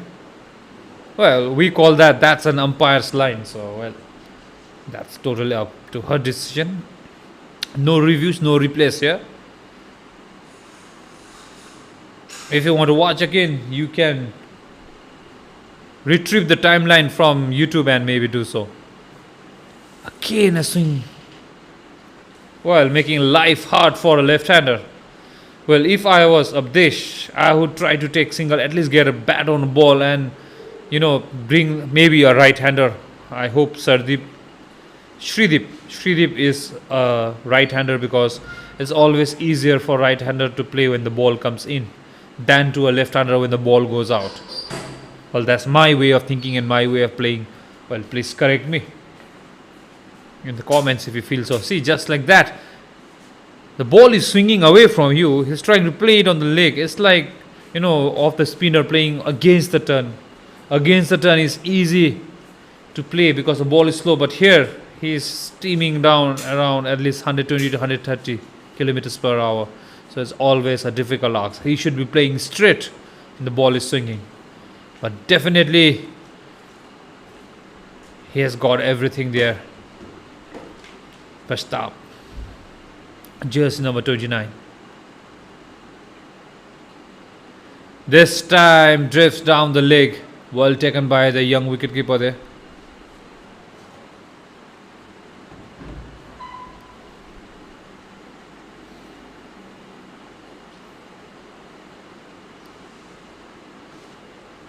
That's Mikio on the slip, second slip. Tenzin Rabge there, wicket keeper.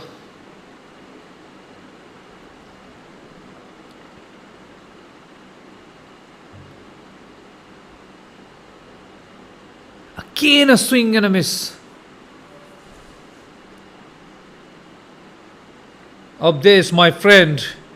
The ball is swinging and you're still stuck in the crease. Stand a yard or two outside. And then from there, if you charge, I'm telling you, you will meet the ball somewhere halfway down the crease and you will find some bat on the ball. But the shot that you're playing right now is not helping your cause. And there we see, as I was talking, clean bowled, bust up. To mitigate the swing, he walked across to the off stump and only manages to expose his leg stump. And Bastap said, well, if you show me your stumps, I'm going to get you out around your leg. Clean bowl there, Bastap. Has up this, all ties up, and it's not easy. It went whistling past his leg side and manages to find the timber. Not the bad timber, but the wicket timber. That's the first smell of blood for Himalayan Cricket Club. And also the end of first over. Bengal Dooars struggling at 2 for 1.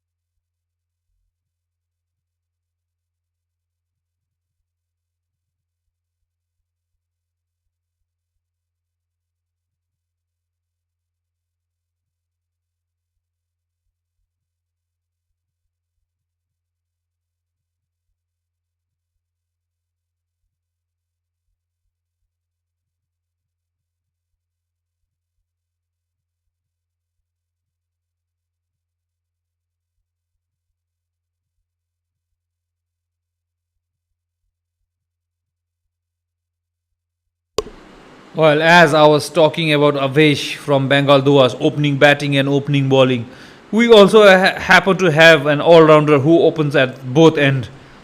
That is Asif from Himalayan CC. He opened up the batting. He sparked some fireworks earlier in the innings.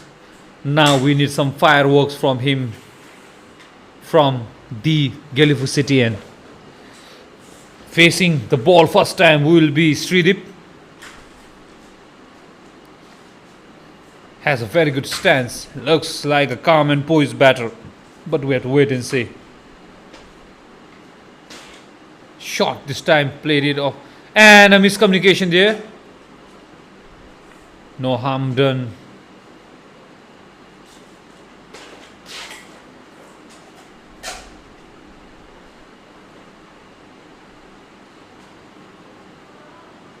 Sridip being watchful early in the inning. Well, with a player of his class, it's just in the nick of time that he'll come back into the form. Just like that, being watchful. And this time again a miscommunication. Will that be out? A big appeal there. Not out, says umpire Sering Zangmo there. Good fielding display there from the point fielder.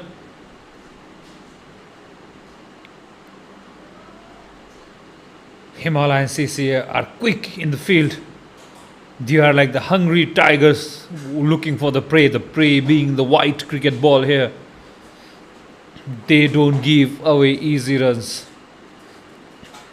They give 110% in the field, so it's going to be difficult ask for Bengal Dooars to take those cheeky singles.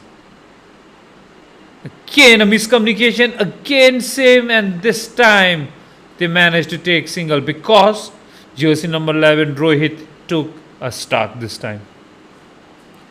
It's key for any non-striker to take a start, because if you don't, we saw what it happens. It's always a dot ball because you are sent back, or you always send back your partner. With that, Rohit comes on to strike for the first time in this match, or let's say in this tournament itself.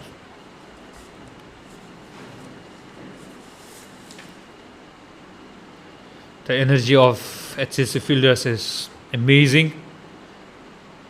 They are fielding with energy of a tiger on the hunt. Their movements fluid and decisive, I feel. Point, we just saw what he could do. This time is played on the leg side and it will be the first boundary to Bengal Dooars. Slightly short pitched by Asif, but Rohit dispatches it away down to the deep fine leg for 4 runs. Off to the good start, Rohit there, striking at 400 right now. He would look to maintain that strike rate at least near 200 for them to be, cruising at the end of 15 overs. But for HCC, if they manage to take a couple of wickets here, it's going to be a different story altogether. Rohit there looks like a more composed batter with the intent and with the attitude to make runs, at the same time not give away any wicket. He is making the right calls.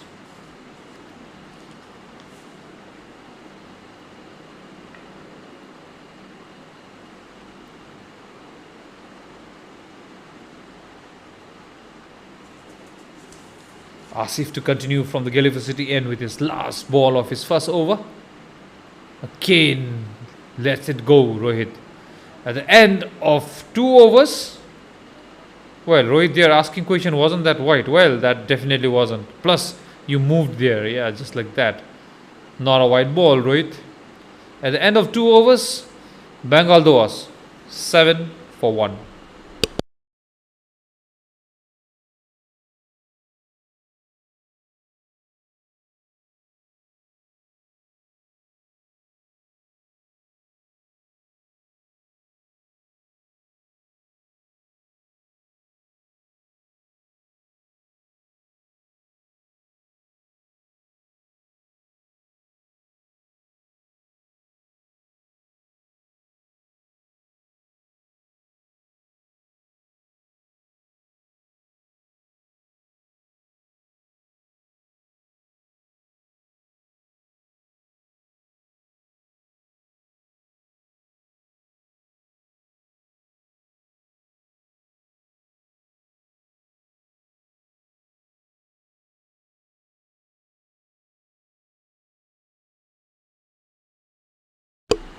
Bust up to continue from the mountain end.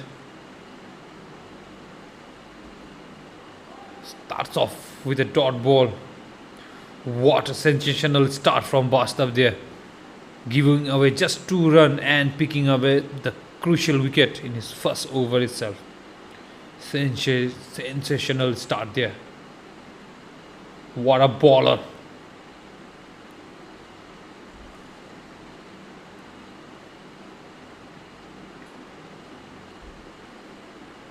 Cruising down from the the mountain end. It hit up on the pad. That's definitely not out. Good decision there by umpire.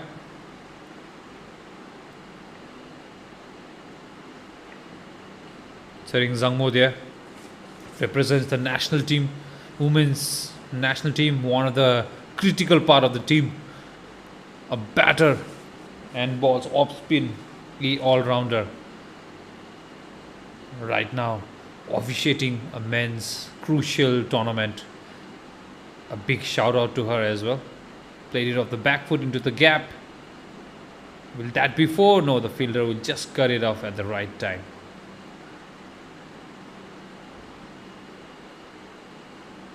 Will just be 1 run to Sridev. 2 runs, sorry.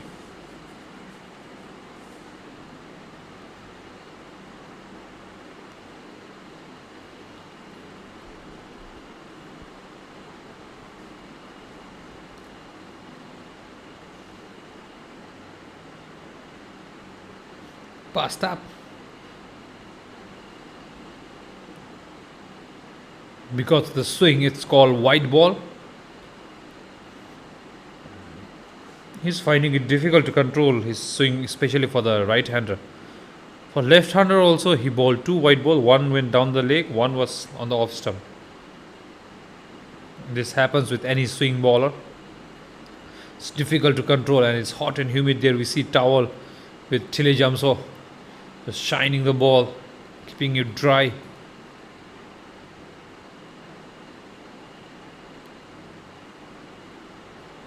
Much better ball this time, and into the gap, and that will be first boundary for Sridip.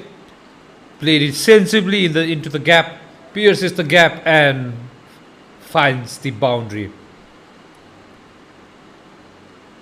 It was a cracking delivery, but even a cracking shot from Sridip.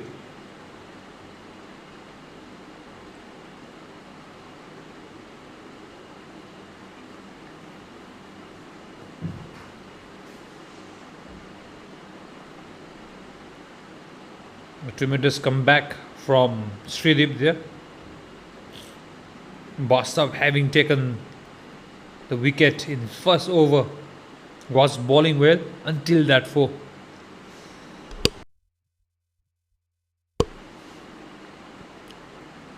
Played sensibly. That was a slower ball, more of an off cutter from the left-hander. Came in and played smartly by Rohit for a single run. Well, Bengal here looks like they are building a much needed partnership.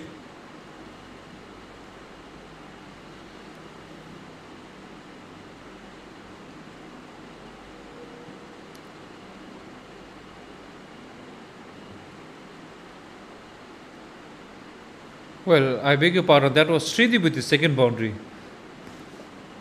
I'm not too sure, I'm all confused now, but let's see. Yeah, because that was Sridip with 4 and 1. So that was definitely Sridip with second boundary, not Rohit. Sorry, the score had me puzzled. Anyways, at the end of 3 overs, Bengal Dooars now 15 for 1.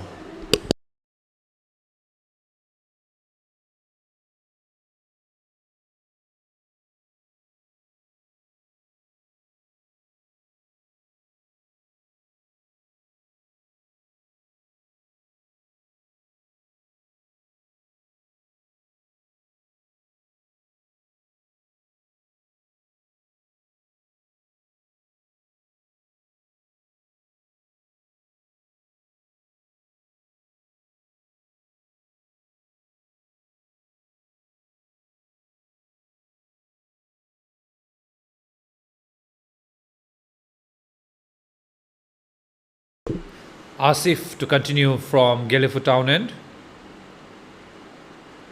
That was wideish and into the gap, and that will be another 4.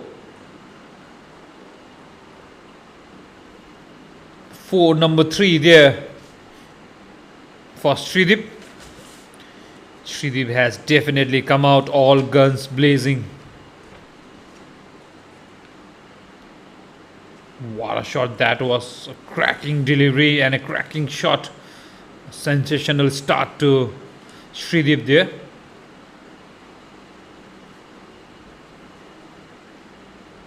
What a batter he is. Playing for the team, playing for Bengal, playing for Dooars. This time a dot ball, well fielded there.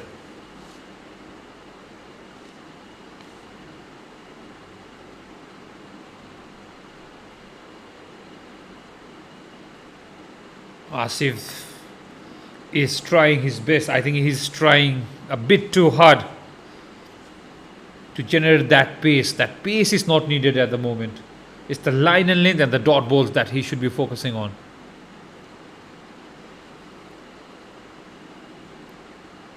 Well played again, well fielded. Good cricket all around.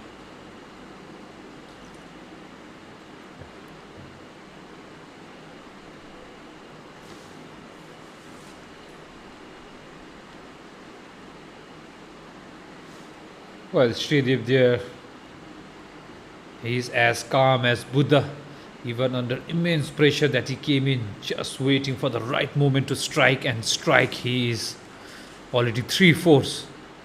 It's only dealing with boundaries, and just like I said, there's yet another boundary.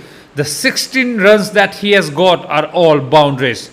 So, well, Sridev is here to make a mark, to make a message, to give a message, to make sure his team crosses the line with at least 5 to 6 wickets in hand, or 5 or 6 overs to go. He's definitely putting pressure on Asif and other bowlers as well. Now this is the time Himalayan cricket, I'm sure, is going to change bowlers at their end, because the two bowlers who started, especially Asif, has been the expensive of the two.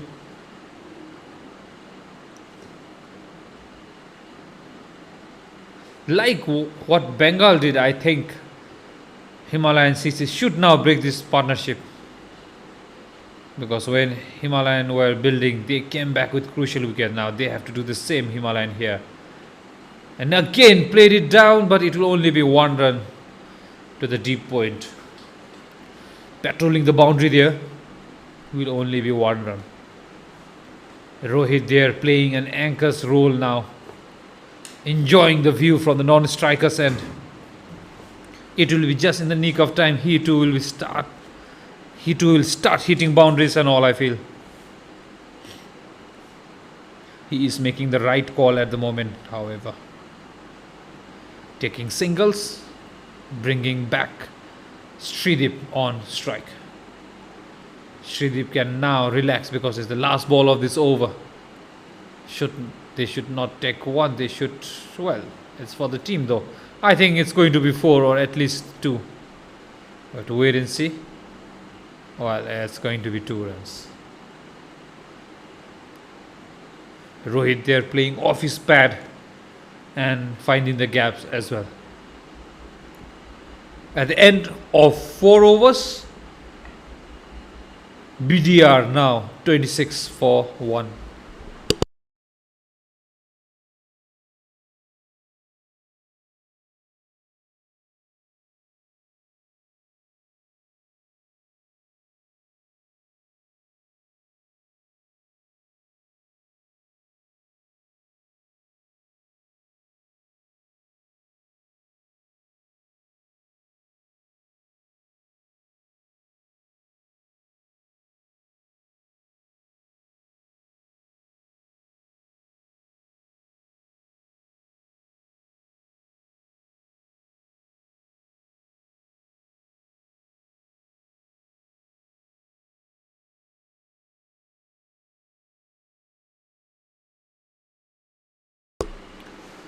Basta will be continuing from the mountain end. Swing and a miss. Srideep here definitely has only one thing in his mind. That is 6 or 4.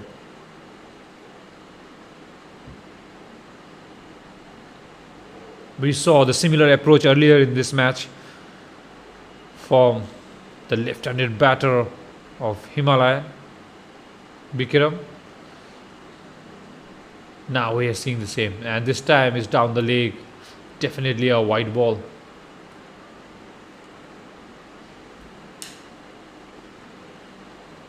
Bastav has bowled at least 2 wide balls in each over. Definitely not his day when it comes to extra.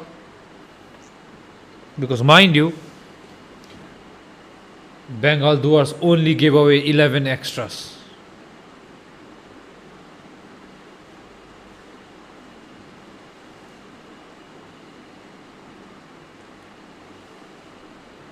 And if they have to defend their target, they have to control their extras. It's on the pad, but not out, says umpire. That was definitely missing leg.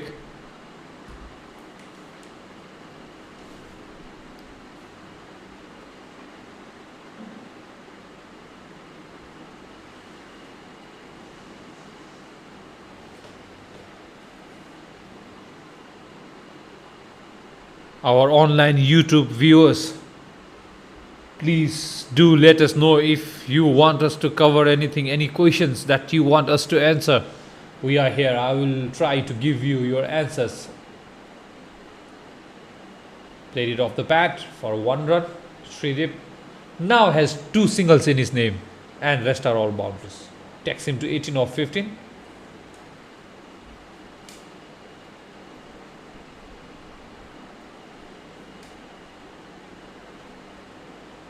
Well, this is a match between Bengal Dooars representing Bengal and Himalayan Cricket Club representing Bhutan. Himalayan Cricket Club has a mixture of Indian and Bhutanese players, whereas Bengal Dooar is all a play and a miss from Rohit. Bengal Dooar is all Indian, and in the whole tournament there are 15 teams, from which 5 are Bhutanese team and 10 are all Indian teams. So we had teams from different places: Banaras, Hasimara, Guwahati, West Bengal, Kolkata coming for this tournament. A huge tournament here at Gelephu. Again a wide ball. Batsav there is definitely struggling with his line and length.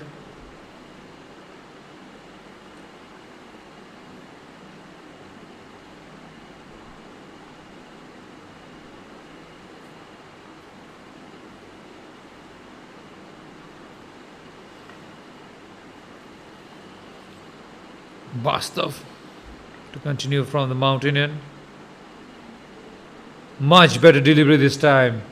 Results in a dot ball. Much needed. The current run rate is 6.21 and required is slowly creeping up. It's like 7.45. I think that is something that is automatically being played at the back of the mind of the batters, which may result in wickets very soon. What they should do is minimize dot ball and keep rotating the strike. That way they'll get at least 1 run. That will be 6 runs per over. That will take them to 120. After that, it's up to you how you want to do it. Attempted Yorker there, but met on the full there by Rohit. Takes the single of the last over, the last ball, and keeps the strike. At the end of 5 overs, 30 for 1, Bengal Dooars.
A change in bowling from the Gelephu, and it's Ugendorji. A big appeal, and with his first ball, he gets the wicket of Rohit. Umpire Subhas says is plumb LBW, but the batter refuses to move away. He's not at all happy with the decision. He's shaking his head. He doesn't look happy there, but he has to go.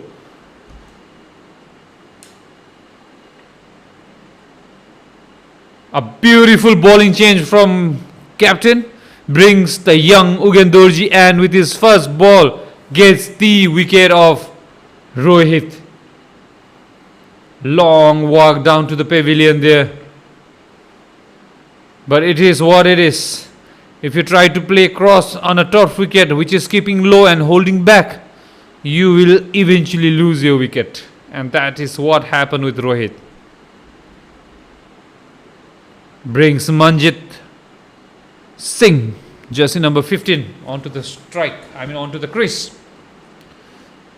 His job would only to get single and bring back Shrideep on strike. That's it, simple.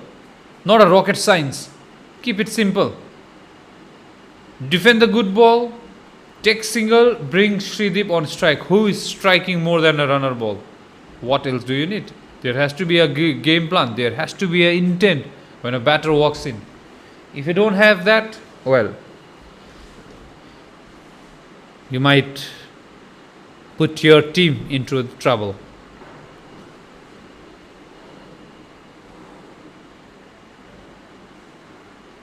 Manjit Singh there taking the guard.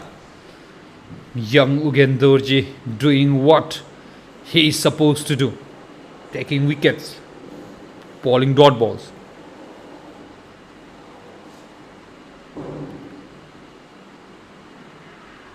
Again, is there an age? Yes, taken. Again, a decision that batter is not happy with. Manjit Singh there shaking his head yet again, like Rohit. He is confident he didn't touch. But what matters is Subhash Lama, the umpire, thought there is something from the bat. What that does is 2 wickets in 2 balls from his first over in this tournament and puts him on a hat-trick. This is what a game of cricket or game of T20 has to offer. Up till now, it was Bengal Dooars slowly creeping into the game, and now with 2 quick wickets, Ugendorji has pulled back Himalayan CC back into the game. I would say the pendulum has swung in favor of Himalayan cricket here. Ugendorji, the bowler on hat-trick, has also ignited the passion in Ugendorji here, who joins me at the com box. Mr. Ugendorji, aka Solo, is back in the com box, and he will be taking on the proceeding, and he will be guessing whether the nemesis Ugendorji, the player on the field, will get hat-trick or not. Welcome back, Mr. Ugendorji. Thank you so much, Manoj. Well, I think if Ugendorji gets a hat-trick, he'll be the first bowler to take a hat-trick in this edition of the Gelephu T20 Championship. Well, he's a young bowler, like you said, very highly rated, and he has proven himself. He has shown that he can take. So let's see what tricks does he have. Well, as a bowler again, maybe he could have one sleep. Try and get That's been guided down towards point region. Could be a touch and go. Good piece of work from the Himalayan CC bowler. Bengal Dooars are on back foot at the moment. 3 wickets have been fallen. We are under 6, the first mandatory power play. Well, correctly mentioned, like Ugendorji with 2 wickets and now 1 run. Well, his delivery was a moment of true mindfulness, a perfect line length, just like serene flow of the Mochu River up in the Punaka River Valley. Showing what he does best. Ugendorji there, he also had a little bit outing with bat, now with the ball definitely, making life difficult for the batter there. Brings back Shrideep, who has already hit 4 fours and has taken 2 singles. He's not interested in taking singles, so he's more like Thile Jamso here. Interesting battle between 2 of them. Well, I think the pitch is favoring the bowler at the moment, but usually what happens is whenever the sun shines, the morning hours, usually it belongs to the batter. But yes, that's been cut away towards the point region. He will collect a boundary. So like you said, Shrideep has already been hit 4, so he collects another one. I think he looks like he's the one who's going to take charge of the Bengal Dooars inning. Maybe play an anchor inning where even though the wicket has fallen from the other end, still sticking there, making sure that the Bengal Dooars runs are in place. So, well, yeah, like I mentioned to you, Manoj, I think the early morning hours belong to the bowler, but again, I think he brings some life into his ball. So excellent over from him. 6 done. We are Bengal Dooars are 35 for 3. Well, yes, Ugendoji is a beautiful change there from the, and that is, as I talk about beautiful, that is beautiful valley, or let's say mountains, the backdrop here at the beautiful Gelephu International Cricket Ground. So, like you were mentioning, yes, that was a beautiful change from Captain Mikyodoji bringing on Ugendoji, and he was rewarded with 2 wickets. Yes, both the batters were not happy with the umpire, but the finger went up in the air. But we can't say anything because there no replay. But what it mattered was Srivas Lama thought it was out. One was LBW, the other one was caught behind. But as it stands, and as we are also umpires, umpire is the king of the game. Like you said, I think fortune favors the brave. So it was brave. The brave goes to Ugendoji. He has really bowled well. Started, I think, in his first over, getting 2 wickets. So I think his confidence must be on sky level at the moment. Well, exactly. And this brings Bikiran, the man for Himalayan CC, who made 40 odd runs today, to bowl his left arm orthodox. And he will be bowling from the mountain end here at Gelephu. And he'll be batting to a left-hander. So, like for a like change. Let's see. He knows the weakness. Or let's see. Adip knows the weakness.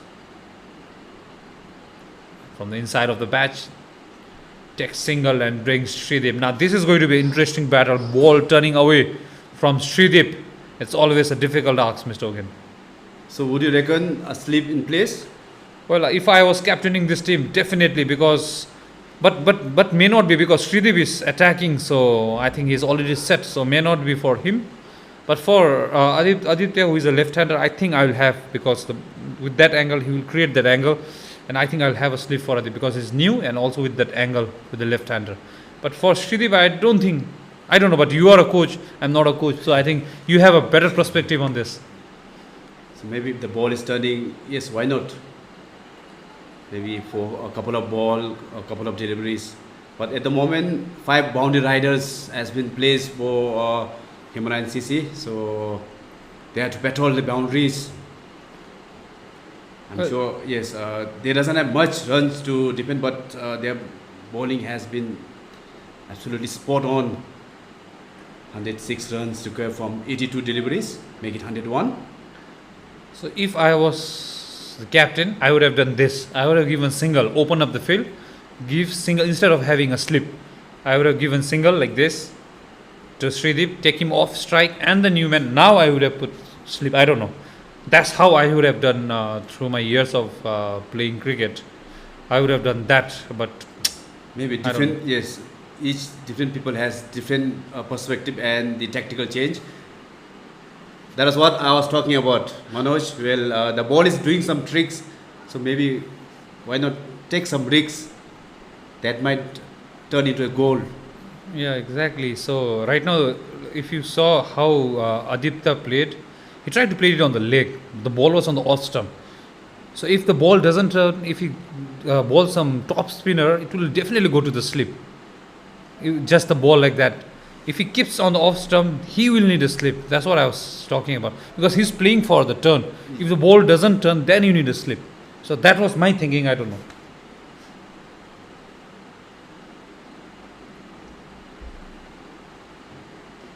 Well, that's been bowled from the leg side area. I think Aditya wanted to sweep it towards the leg side. Another wicket down for Bengal Dooars. I think they are in deep trouble. 4 wicket down. The score on the board 37.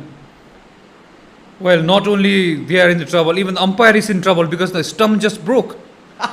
This is the first time I am seeing a spinner breaking a stump, unlike Sohaib Akhtar or thing. So everything happening in the middle, right? Well, they are giving us a display of cricket that even a spinner can break the stump. So he bowled him round his legs. That is always a beautiful scene for any spinner, bowling a batter behind the legs. With that, Himalayan CC has the much needed break of water break, brings the captain on strike to the field, I would say, under enormous pressure now. But a beautiful bowling display, what a ball, what a delivery there from Vikirang. Yeah, I think it's a good time for Himalayan CC to take wicket, so they can have a little bit of comfort break, maybe have have a drink. So we would always, I mean, as a fielder, need to keep themselves hydrated all the times because the sun has been scorching at the moment. So the temperature, if you look at the temperature, it might be 32, 31 degrees Celsius. So looking at the batting card, the opener Shridip was still batting on 23 of 21 deliveries. Nothing much contribution from Abdesh Sharma. Dug out from 6, and the 2 wicket by Ugendoji, Rohit Maheshwari and Manjit Singh. So the last batter to go out was Aditya Bose. Well, I think the thing that we have to see is in the bottom right corner, the required run rate is creeping. It has now reached 8.08, and with only 6 wickets left, now it's down to the tail enders and the opener Shridip to win this game for them, else it will be the end of them, at least in this match. I feel 8.08 run rate. What do you think? Is it gettable? Well, they need a good partnership. Yeah, like you said, I think in cricket, in batting, it is the partnership that matters. So if they can build up the partnership, the momentum shifts towards us. So right now, at the moment, the pendulum has swung in the favor of Himalayan Cricket Club. So they need to get that back by getting some runs, by getting some partnership. So even though you have lost 4 wickets, doesn't mean that you're out of the game. You are still in the game because you have 13 overs to be played. The required run rate might creep in, but if you can take on some couple of overs for a big, if you can get some big runs in couple of overs, things might change. Well, things are definitely changing because I think the batter there, Shridip, came without a helmet, and umpire, as we are known to do, has told the batter to have your helmet on because we don't want any risk. Yes, even the rule and the playing condition says it's mandatory to wear helmet when there is a fast bowler or medium fast. But yes, safety first. So I think the umpires are spot on that occasion.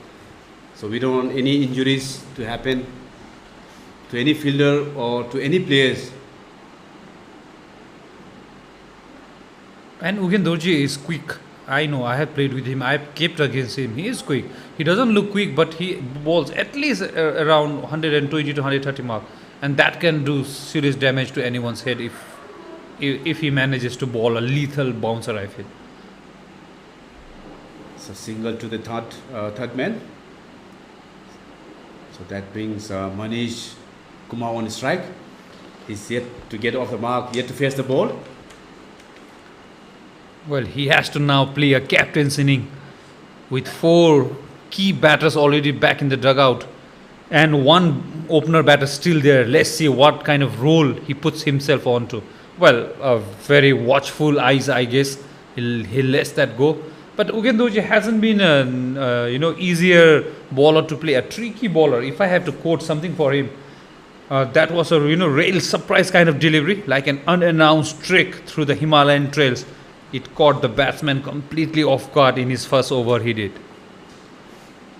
Young Ugendorji, he was watching India-Pakistan match last night, and I think he has definitely got the best out of it. There we saw an unordinary, unorthodox bounce there. Usually it was skipping low, but right now it passed through his gloves. So he's putting all his effort there. giving 100%, and I think we have to credit the batter as well. As he was watchful, so leaving the ball. I think as a batter, you need to respect the bowler also. You cannot just go boom boom. So whatever the good ball, whatever the good deliveries, yes, have a respect for. And anything bad or anything short which you think it has, it is in your comfort, in your right spot, go for it. So Manish, yes, he has to play a captain's knock. So already 4 down. So I'm sure they need to bounce back, the Bengal Dooars. Well, correctly mentioned. It has to, they have to respect. And this time on the leg, big appeal, not out this time, says umpire. The finger stays down this time. Trapped on the leg, but not out. And leg by, still Manish, the captain, is not off the mark. I have one question for you. You said in the playing condition and the rule says helmet for the batter. Yes, I understand. Do even wicketkeeper need helmet? Because Tenzin Rabge is standing back and he's with the helmet on. Because I being wicketkeeper is not comfortable. Well, to be fair enough, I think Tenzin Rabge, he's not a regular keeper, so he's a part-timer. So most probably, I think, like I said, safety first. So maybe he's trying to get the safety that things ahead of all the matters. So maybe with that, so yes, for fast bowler, usually we don't see a keeper wearing a helmet and standing behind, way behind. But for spinner, yes, definitely. So I'm sure, like I said, a part-time keeper coming into keep. So maybe that could be the reason why he's wearing helmet. Well, it very much could be, but I also feel that he doesn't want to take it off, take it on, and also doesn't want to give 5 penalty runs. That could be another reason, yes, because they doesn't have a huge total, but with wicket fallen for Bengal Dooars, I think looks like it could be a mountain chase for them. True. Later on. True. If another wicket falls down, they would be in deep trouble at the moment. Bikiran to continue from the mountain end. That was definitely, if on the pad, well, a wild throw there from Tilejam. So, well, talking of the wicketkeeper on with the helmet, it was always difficult for me with the helmet on. Yes, you have to. So, once I shifted to a baseball helmet, that was only on the front part, and I still used to get the air from the back of my head. So it always used to keep me, cool and all. And also I always, there was a quick run taken, 1 run, strong throw, hitting the Bikiran on his hand. So when I always, and I always used to play with the specs. So it was always difficult wearing this helmet. So I was coming from that side, it's always heat. There is heat, humid and sweat, and you still have to focus every ball. So that was my concern for young Tenzin Rabge though. I was definitely missing the leg because that was drifting down. Dot ball from Bikiran. So yeah, in short, as long as you are confident, staying back, do not wear helmet. But when you are up front, please use helmet, even if you are confident, because you never know. With the thick edge, you will have the ball right between your 2 eyes. So. Well, that was a good advice from Manoj, the wicketkeeper, who has been, I think that's been bowled, gone past the gate of Shrideep. They have the big wicket. So, big trouble for Bengal Dooars. 5 down, five of their top batters are already back in the pavilion. Well, the momentum is on with Himalayan CC. Definitely, that was a gem of a delivery. The ball of any left-arm orthodox. It reminded me of Sona Mishe and Namgethile from Bhutan team. It came in, and it was like Shrideep was not in his comfort zone because he was hitting the ball. Suddenly he switched to defensive shots and trying to take singles, and that is what costed him his wicket. I feel it cost him an arm and a leg, because it also costed the team, because now 5 players are already back in the dugout. The set batter is out. 2 new batter on the crease. It looks like Himalayan CC's game from here on. Was it the pressure which mounted on Shrideep because the wicket has been falling from the other end? So maybe, so that could be reason. I don't know. Maybe he lost his focus. So, well, I think it was more like what we call in cricket is called bowling in partnership. From the other end, Ugen was, yes, there was a wicket, but more than wicket, that was a dot ball. And all other balls were also, they didn't lose wicket, but they gave lots of dot ball in the last over from Ugen. So bowling in partnership, I think that was the reason. They were not getting runs. Dot runs means the required run rate was piling up, and I think it was eventually getting onto him, and nothing to take away from Bikiran. That was a gem of delivery as well. So yeah, I think everything contributed to that wicket. And this is new batter, Agnivo. Sorry if I pronounce it wrong, but looks like Agnivo. He stayed away off the mark with that single. Yes, you can come with your cap on for a spinner, but next over, if it is Ugendoji, he has to go back to to his helmet. That was a good delivery. Single down the third man region. The batter looking for 2 runs. I think, yeah, that was an overthrow. Not necessary. So 9 over done.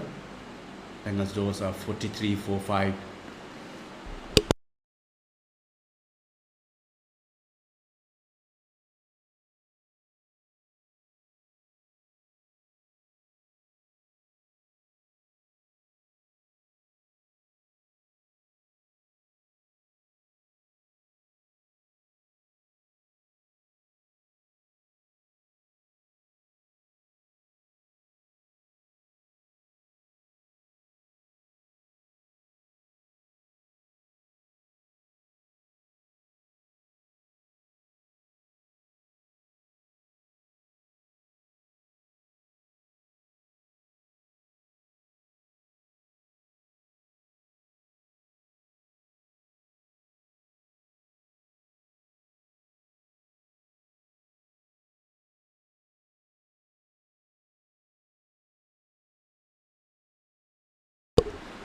We have a bowling change from the Gelephu City, and is the captain himself. He brings himself on and answering to one of our viewers who was asking, where is Mikyo Dorji? Where is Mikyo Dorji? Here he is for you. Please pray that he gets some wickets for you.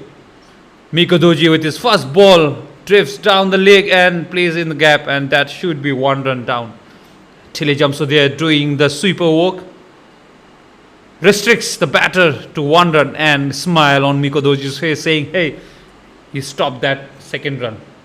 Mikyo Dorji could not do what he wanted to with his bat. Now this is the time he should contribute with the ball. I think he can do it. Yeah, maybe he must be feeling gutted during this batting time, but he can still come back with his bowling. So another single, 2 runs of 2 ball. Naeem, the boss, watching online with us, says, here comes the superstar of Bhutan cricket. He was the one who was asking, where is Mikyo Dorji? He is here now, Naeem. Please pray for him that he gets some wicket for you and celebrates in your name. Dot ball to start with. So another cracking delivery from Mikyo. So experience coming into play. He has played a lot of cricket, have been still a part of Bhutan national team, an integral part of the team. He can do both with the bat and ball, a genuine all-rounder for any team to have him. Well, one ball that he has in arsenal is the slower ball. I have caved for numerous overs, numerous balls against him, but still to this date I cannot read his slower ball, the off cutters. And I always used to tell him when we were playing in international, in local I could not, because everyone knows our Zonka language, but I always used to tell him da ondome. That means I always knew it's a slower ball. He has a well disguised slow ball, just like that. Another beautiful delivery from Mikyo. What a start for him. Just the 2 runs from 5 deliveries. Yeah, like you said, I think every bowler will have their weapon in place. So most probably, yes, I've seen Mikyo bowl many times, even in international and in domestic. So he has picked up a lot of wicket using his slow delivery. That's been shot, bang towards the leg side. Will just be single. Tile jump, so the fielder.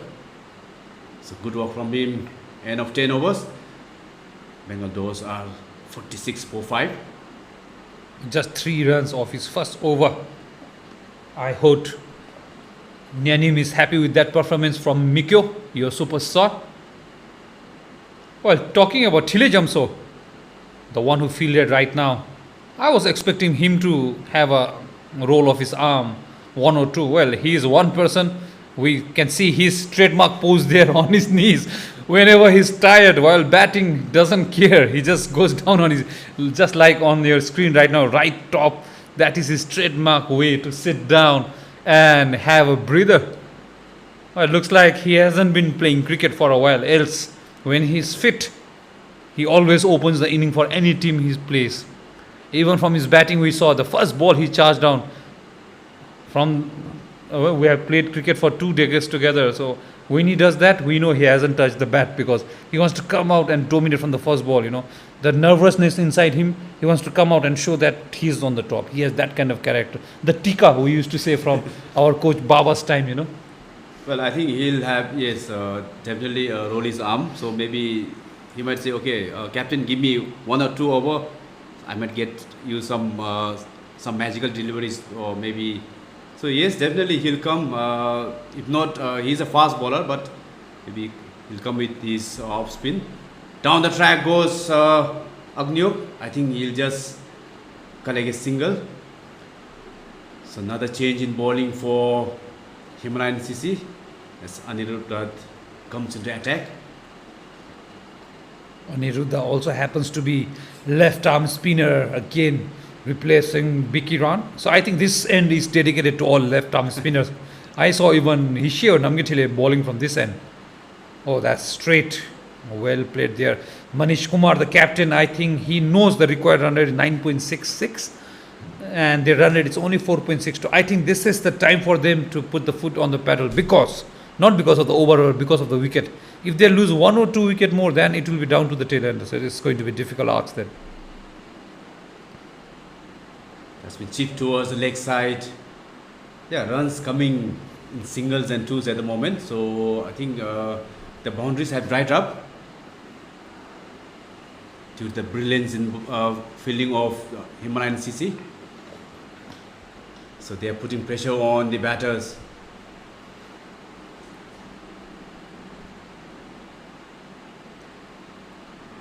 That one bounce down to the deep fielder. We thought that was the much needed boundary.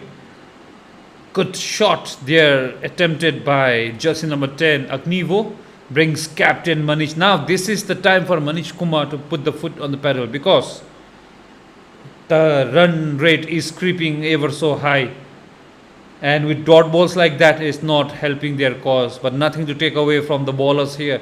They are piling up the pressure with dot balls. Even the online viewers are not happy right now. They want these two batters to accelerate. And that's not out, says umpire Sering Zangmo there. Struck on the pad. That kept low. Yeah, I think maybe that ball was going down the leg side. So the umpires think they have really done well in this tournament. So all both the on-field umpire at the moment, Sering Zangmo and Subhash Dama. Ugen sir, if I have to ask you one question, we usually don't see in Bhutan in a men's tournament a lady umpire being official, like been assigned. But we see there this time there are 2, and they also happen to be national players. So, what is the idea behind that? Is it you're like grooming the umpiring quadrant, or you're giving opportunities to the female umpires? Well, I think we wanted the female umpires to take some roles in officiating not only men's, even women. So at the moment, Sering Zangmo and Deshin Omo, I think they have played a lot of cricket. They know ins and outs of the cricket. So most probably, and with this opportunity of umpiring at men's level, at highest level, so you can say that maybe they can get a lot of experience. I think it's not the first time they are officiating. They have umpires, they have umpired in last edition, and even Techinomo. I think she took up the umpiring during the men's Yeah. the 50 overs in Thimphu. So yes, definitely giving them some more match experience will help Bhutan cricket in getting a couple of female umpires into the umpiring panels and also. So that will give some boost. So maybe a lot of female cricketer that's been guided towards the third man legends single for Manish Kumar. Yeah, coming back to umpiring. So maybe that will give some I think give some hope or whatever for other female cricketers to take up umpiring. So looking at those two, so they have really done well. Think they have come. They have set some standard of umpiring. So really happy with these two umpires at the moment. So yes, I'm trying to guide them, give them the positive feedbacks and all these things. So every day is a learning process for them. So if they can learn and if they can implement in future tournaments and all these things, so nothing like for Bhutan cricket. Thank you, Mr. Ugen, there for being inclusive, getting the man and female. So that is also one of the motto of Bhutan cricket. That's a huge shot. Will it be taken or will it be six? Thile Jamso there drops it just like he drops a dolly gone molly there. That was not a easy catch, but a player of his caliber should have taken that, I feel. But that's four. Luckily it's not six because we caught it in camera. He got his palm behind the ball, but he was unable to take it. I think the rope that was beneath him was the reason he dropped that catch. But that was definitely a catch gone down. So it was maybe let's give a 50-50. So yeah, I think it came right on the boundary edge. So maybe Thilejam couldn't make much of a decision whether to go for the catch or what. Luckily, and for his team, I think he saved 2 runs. The ball was definitely going for the 6. So with his palm hand stretched out, maybe he didn't take the catch, but he probably saved 2 runs. So that was a good effort from him. Well, yes, that was definitely a good effort from him, but that was catchable as well.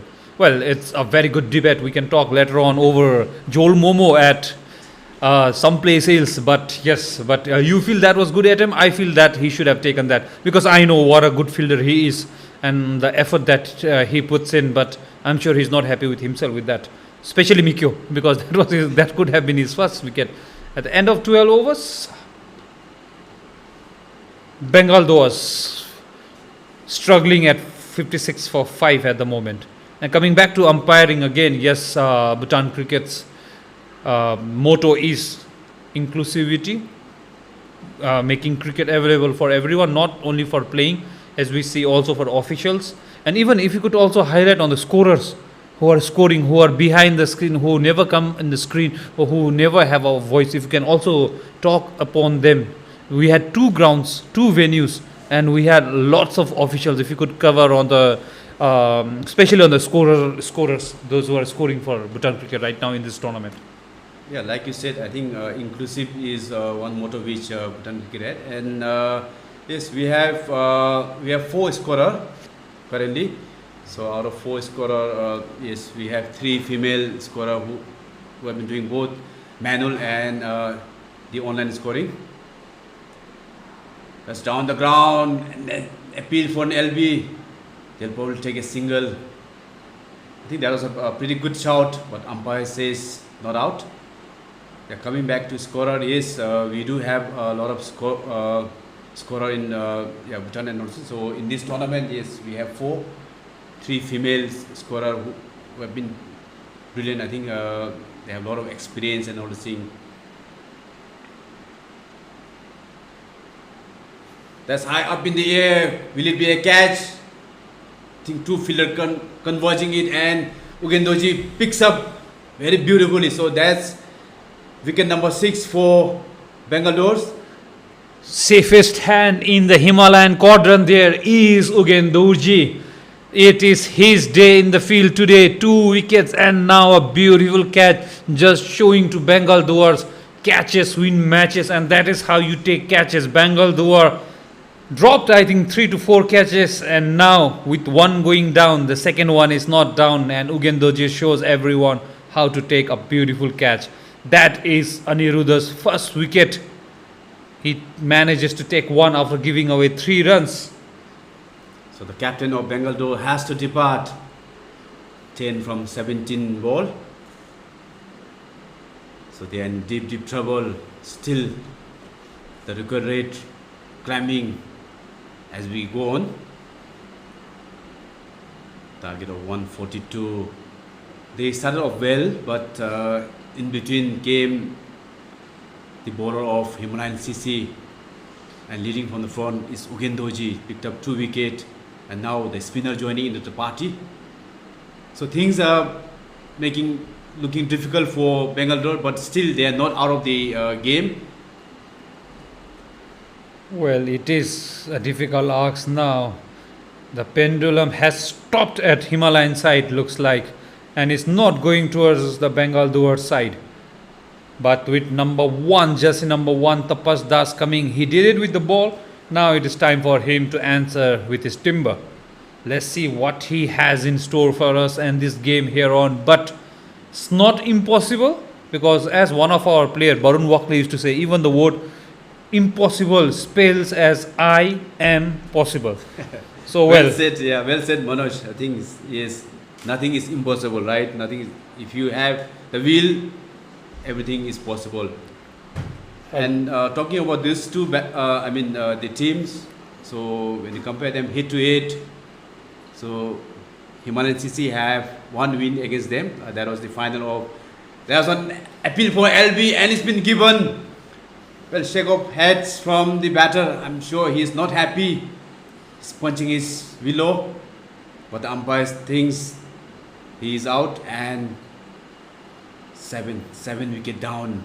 Well, it is always that feeling when it hits your pad. You don't want umpire's finger going up, and it happened yet again in the Bengal Dooars inning, and this time it's Tapas Das who is also not happy with decisions of the umpire. But LBW is such a controversial decision that the batter is never happy and the bowler always thinks it is plumb.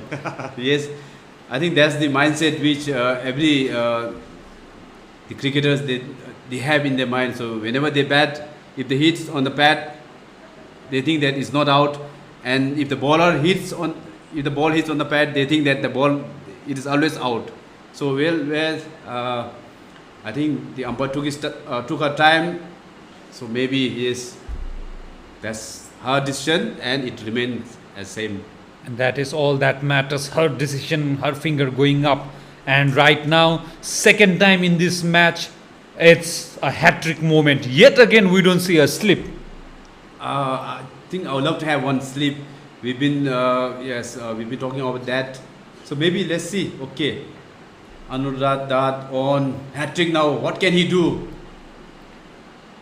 Flighted ball again on the pad. Is that out? Looks like Very big. Yes, that's out, and that's the first hat-trick of the tournament. Yet again, the batter is not happy. Ugen sir, I will let you do the proceeding of the hat-trick ball, please, sir. Well, I think that was a pretty good decision from umpires. I think she took her time to analyze and everything.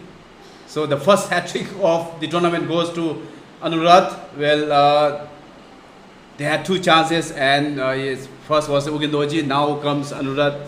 So he becomes the first player in Gelephu T20 season 2 to take a hat-trick. That was beautiful ball, well pitched, right on the money, and get his hat-trick. Aniruddha there taking the hat-trick, WWW, 3W, 3 women, and the women umpire says that's out. That is why we are here at Gelephu International Cricket Ground, to celebrate cricket, to celebrate achievement, to celebrate inclusiveness. Yes, Bengal Dooars will say that was not out, but unfortunately we don't have review system or replay here. But that ball, it felt like it was hitting the leg stump on the top of the stumps, maybe towards the bell. We never know. That's a debate for some other day. But what matters is umpire Thiringzango took her time. Anuradha was almost out of his voice with that appeal. Yeah, he But was pleading. Yes, I think he was pleading. So most probably, yes, the umpires, they took her time. She took her own time and gave up. So that was, I think, yes, like you said, it's a debate to be done, but not now. So the hat trick. So now here comes the sleep. I think it's going to be the record here. No one has ever taken 4 wickets in a row, right, Ugen sir? Well, as of now, to my knowledge, I don't think that was a dot ball. And still the record remains unbroken. No 4 wickets in 4 balls. But Aniruddha, you should give a pat on your back to yourself, because what you have done in 2 overs, you have taken 3 for 3. That's something remarkable. Play and a miss, and that will be end of 13 overs. BDR now definitely struggling at 57 for 8. So Himalayan CC need 2 wickets to win the match. So looks like the Tile is coming. Maybe yes. Tile is coming onto ball, meaning he has